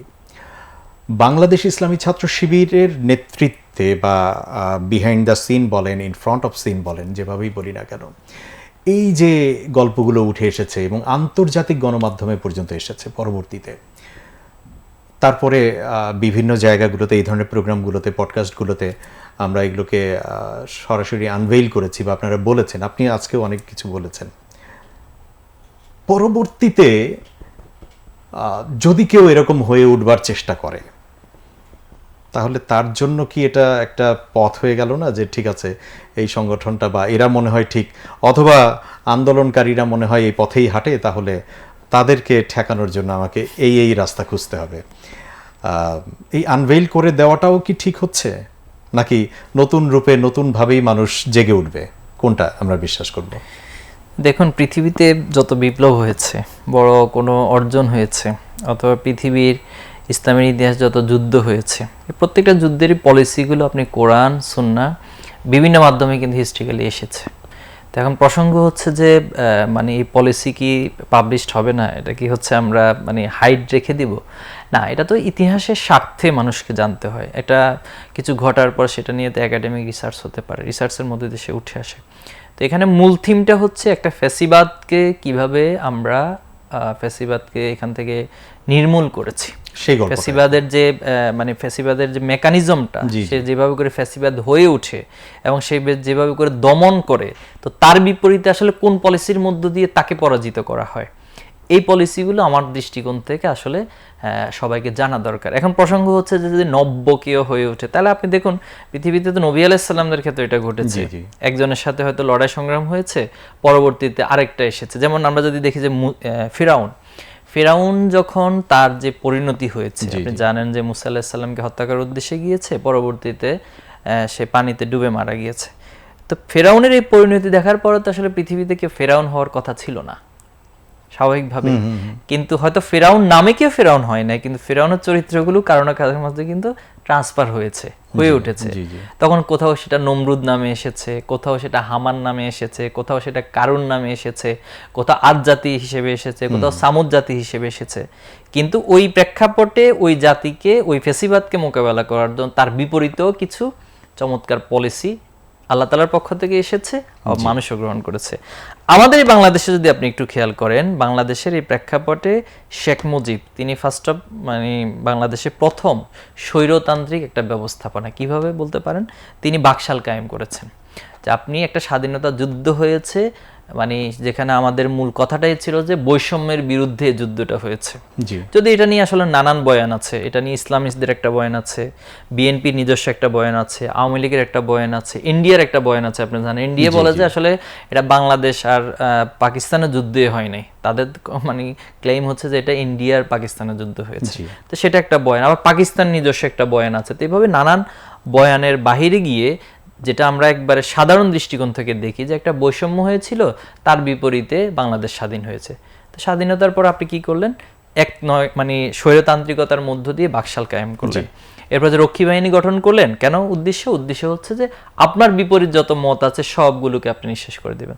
তো তার পরিণতিটা কোথায় এসে ইতিহাস সেখানে কিন্তু 75 এসে কিন্তু দমনের জায়গাটা করে দিল এবং কোন পলিসিতে করেছে সেটা আপনারা দেখেছেন। এখন আপনি আমাকে বলেন, এই শেখ মুজিবের এই ঘটনার পর বাংলাদেশে কারো কোনো রাষ্ট্র মানে যারা ক্ষমতা বা রাষ্ট্রনায়ক যারা ছিলেন পরিচালনা করে, তাদের মাঝে কি ন্যূনতম স্বৈরতান্ত্রিক মনোভাব আসার কথা ছিল?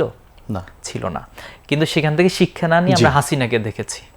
তো এখন হাসিনা থেকে, হাসিনার পোস্ট হাসিনা ইরাতে কেউ কি আসলে তার শিক্ষা যদি না নিয়ে ঠিক আবার একইভাবে, হয়তো হাসিনা আসবে না কিন্তু হাসিনার চরিত্রকে ধারণ করে, তাহলে আমার মতে সেটাকেও মোকাবেলা করার জন্য বিপ্লব মানে হচ্ছে আসলে স্থানকাল পাত্রভেদে আপনি আপনার পলিসিকে নতুন নতুন করে আপডেট করবেন। আমার দৃষ্টিকোণ থেকে এটা সত্য বা ইতিহাসের জায়গা থেকে সবাইকে জানা দরকার, এবং ভবিষ্যতে যদি কেউ হয় তাহলে যদি এই পলিসি দিয়ে কাজ না হয়, ওই প্রজন্মই হচ্ছে ঠিক করে নেবে আসলে কোন পলিসি নেবে, যে কোন পলিসিটা তারা ওখানে ইমপ্লিমেন্ট করবে। অনেক অনেক ধন্যবাদ জাহিদ ভাই। আর আমরা চাইবো যে একজন জাহিদুল ইসলাম ঠিক যেভাবে জুলাইতে নেতৃত্ব দিয়েছে এবং আগামী দিনগুলোতে বড় পরিসরে যেখানে সুযোগ থাকবে আমরা জাহিদ ভাইকে সে জায়গায় নিশ্চয়ই পাবো, এবং একজন জনপ্রতিনিধি হিসাবেও আপনাকে চাইবো। এই প্রত্যাশা তো আমরা করতেই পারি। সেটা আমার জায়গা থেকে আল্লাহ যতটুকু সুযোগ আমাকে দিবেন কন্ট্রিবিউট করার, না এটা চাওয়ার পেছনে একদম নিখাদ একটা চাওয়া আমার পক্ষ থেকে এবং সবার পক্ষ থেকে, সেটি হচ্ছে যে যারা আসলে এটাকে ওন করে। আপনি কথা বলছিলেন, কেঁদে উঠছিলেন, আপনি কথা বলছিলেন, ফিল করছিলেন, কষ্ট পাচ্ছিলেন, তো এটা আপনি এই রাষ্ট্রের জন্য সবসময়ই সেটা ফিল করে যাবেন। তাহলে সেই রাষ্ট্রের জন্য যারা এভাবে ফিল করে এখনো পর্যন্ত, যারা অনুভব করে, যারা এখনো যায় নামাজে বসলে কেঁদে ওঠে, তাদেরকে আমরা ঠিক যেখান থেকে আইন প্রণয়ন হয় সেই জায়গাগুলোতে তো তাদেরকেই আমরা চাই। তো এই চাওয়াটা নিঃসন্দেহে রাব্বুল আলামিনের কাছে আপনার জন্য আমাদের পক্ষ থেকে দোয়া। অনেক ভালো থাকবেন। আর দর্শক, প্যানভিশন টেলিভিশনে চলছিল লাল জুলাইয়ের গল্প আবাবিল হজ গ্রুপের সৌজন্যে, আর আমি জহিরুল ইসলাম টুটুল কিছু কথা বের করে আনবার চেষ্টা করেছি। এবং আমার কাছে মনে হয় যে জাহিদ ভাইয়ের অনেক ইন্টারভিউ আপনারা বিভিন্ন জায়গায় নানানভাবে দেখেছেন, খণ্ডিত অংশ দেখেছেন, শুনেছেন, অনেক সময় খণ্ডিত অংশ দেখে বিভ্রান্ত হয়েছেন বা বিভ্রান্তি সৃষ্টি করা হয়েছে।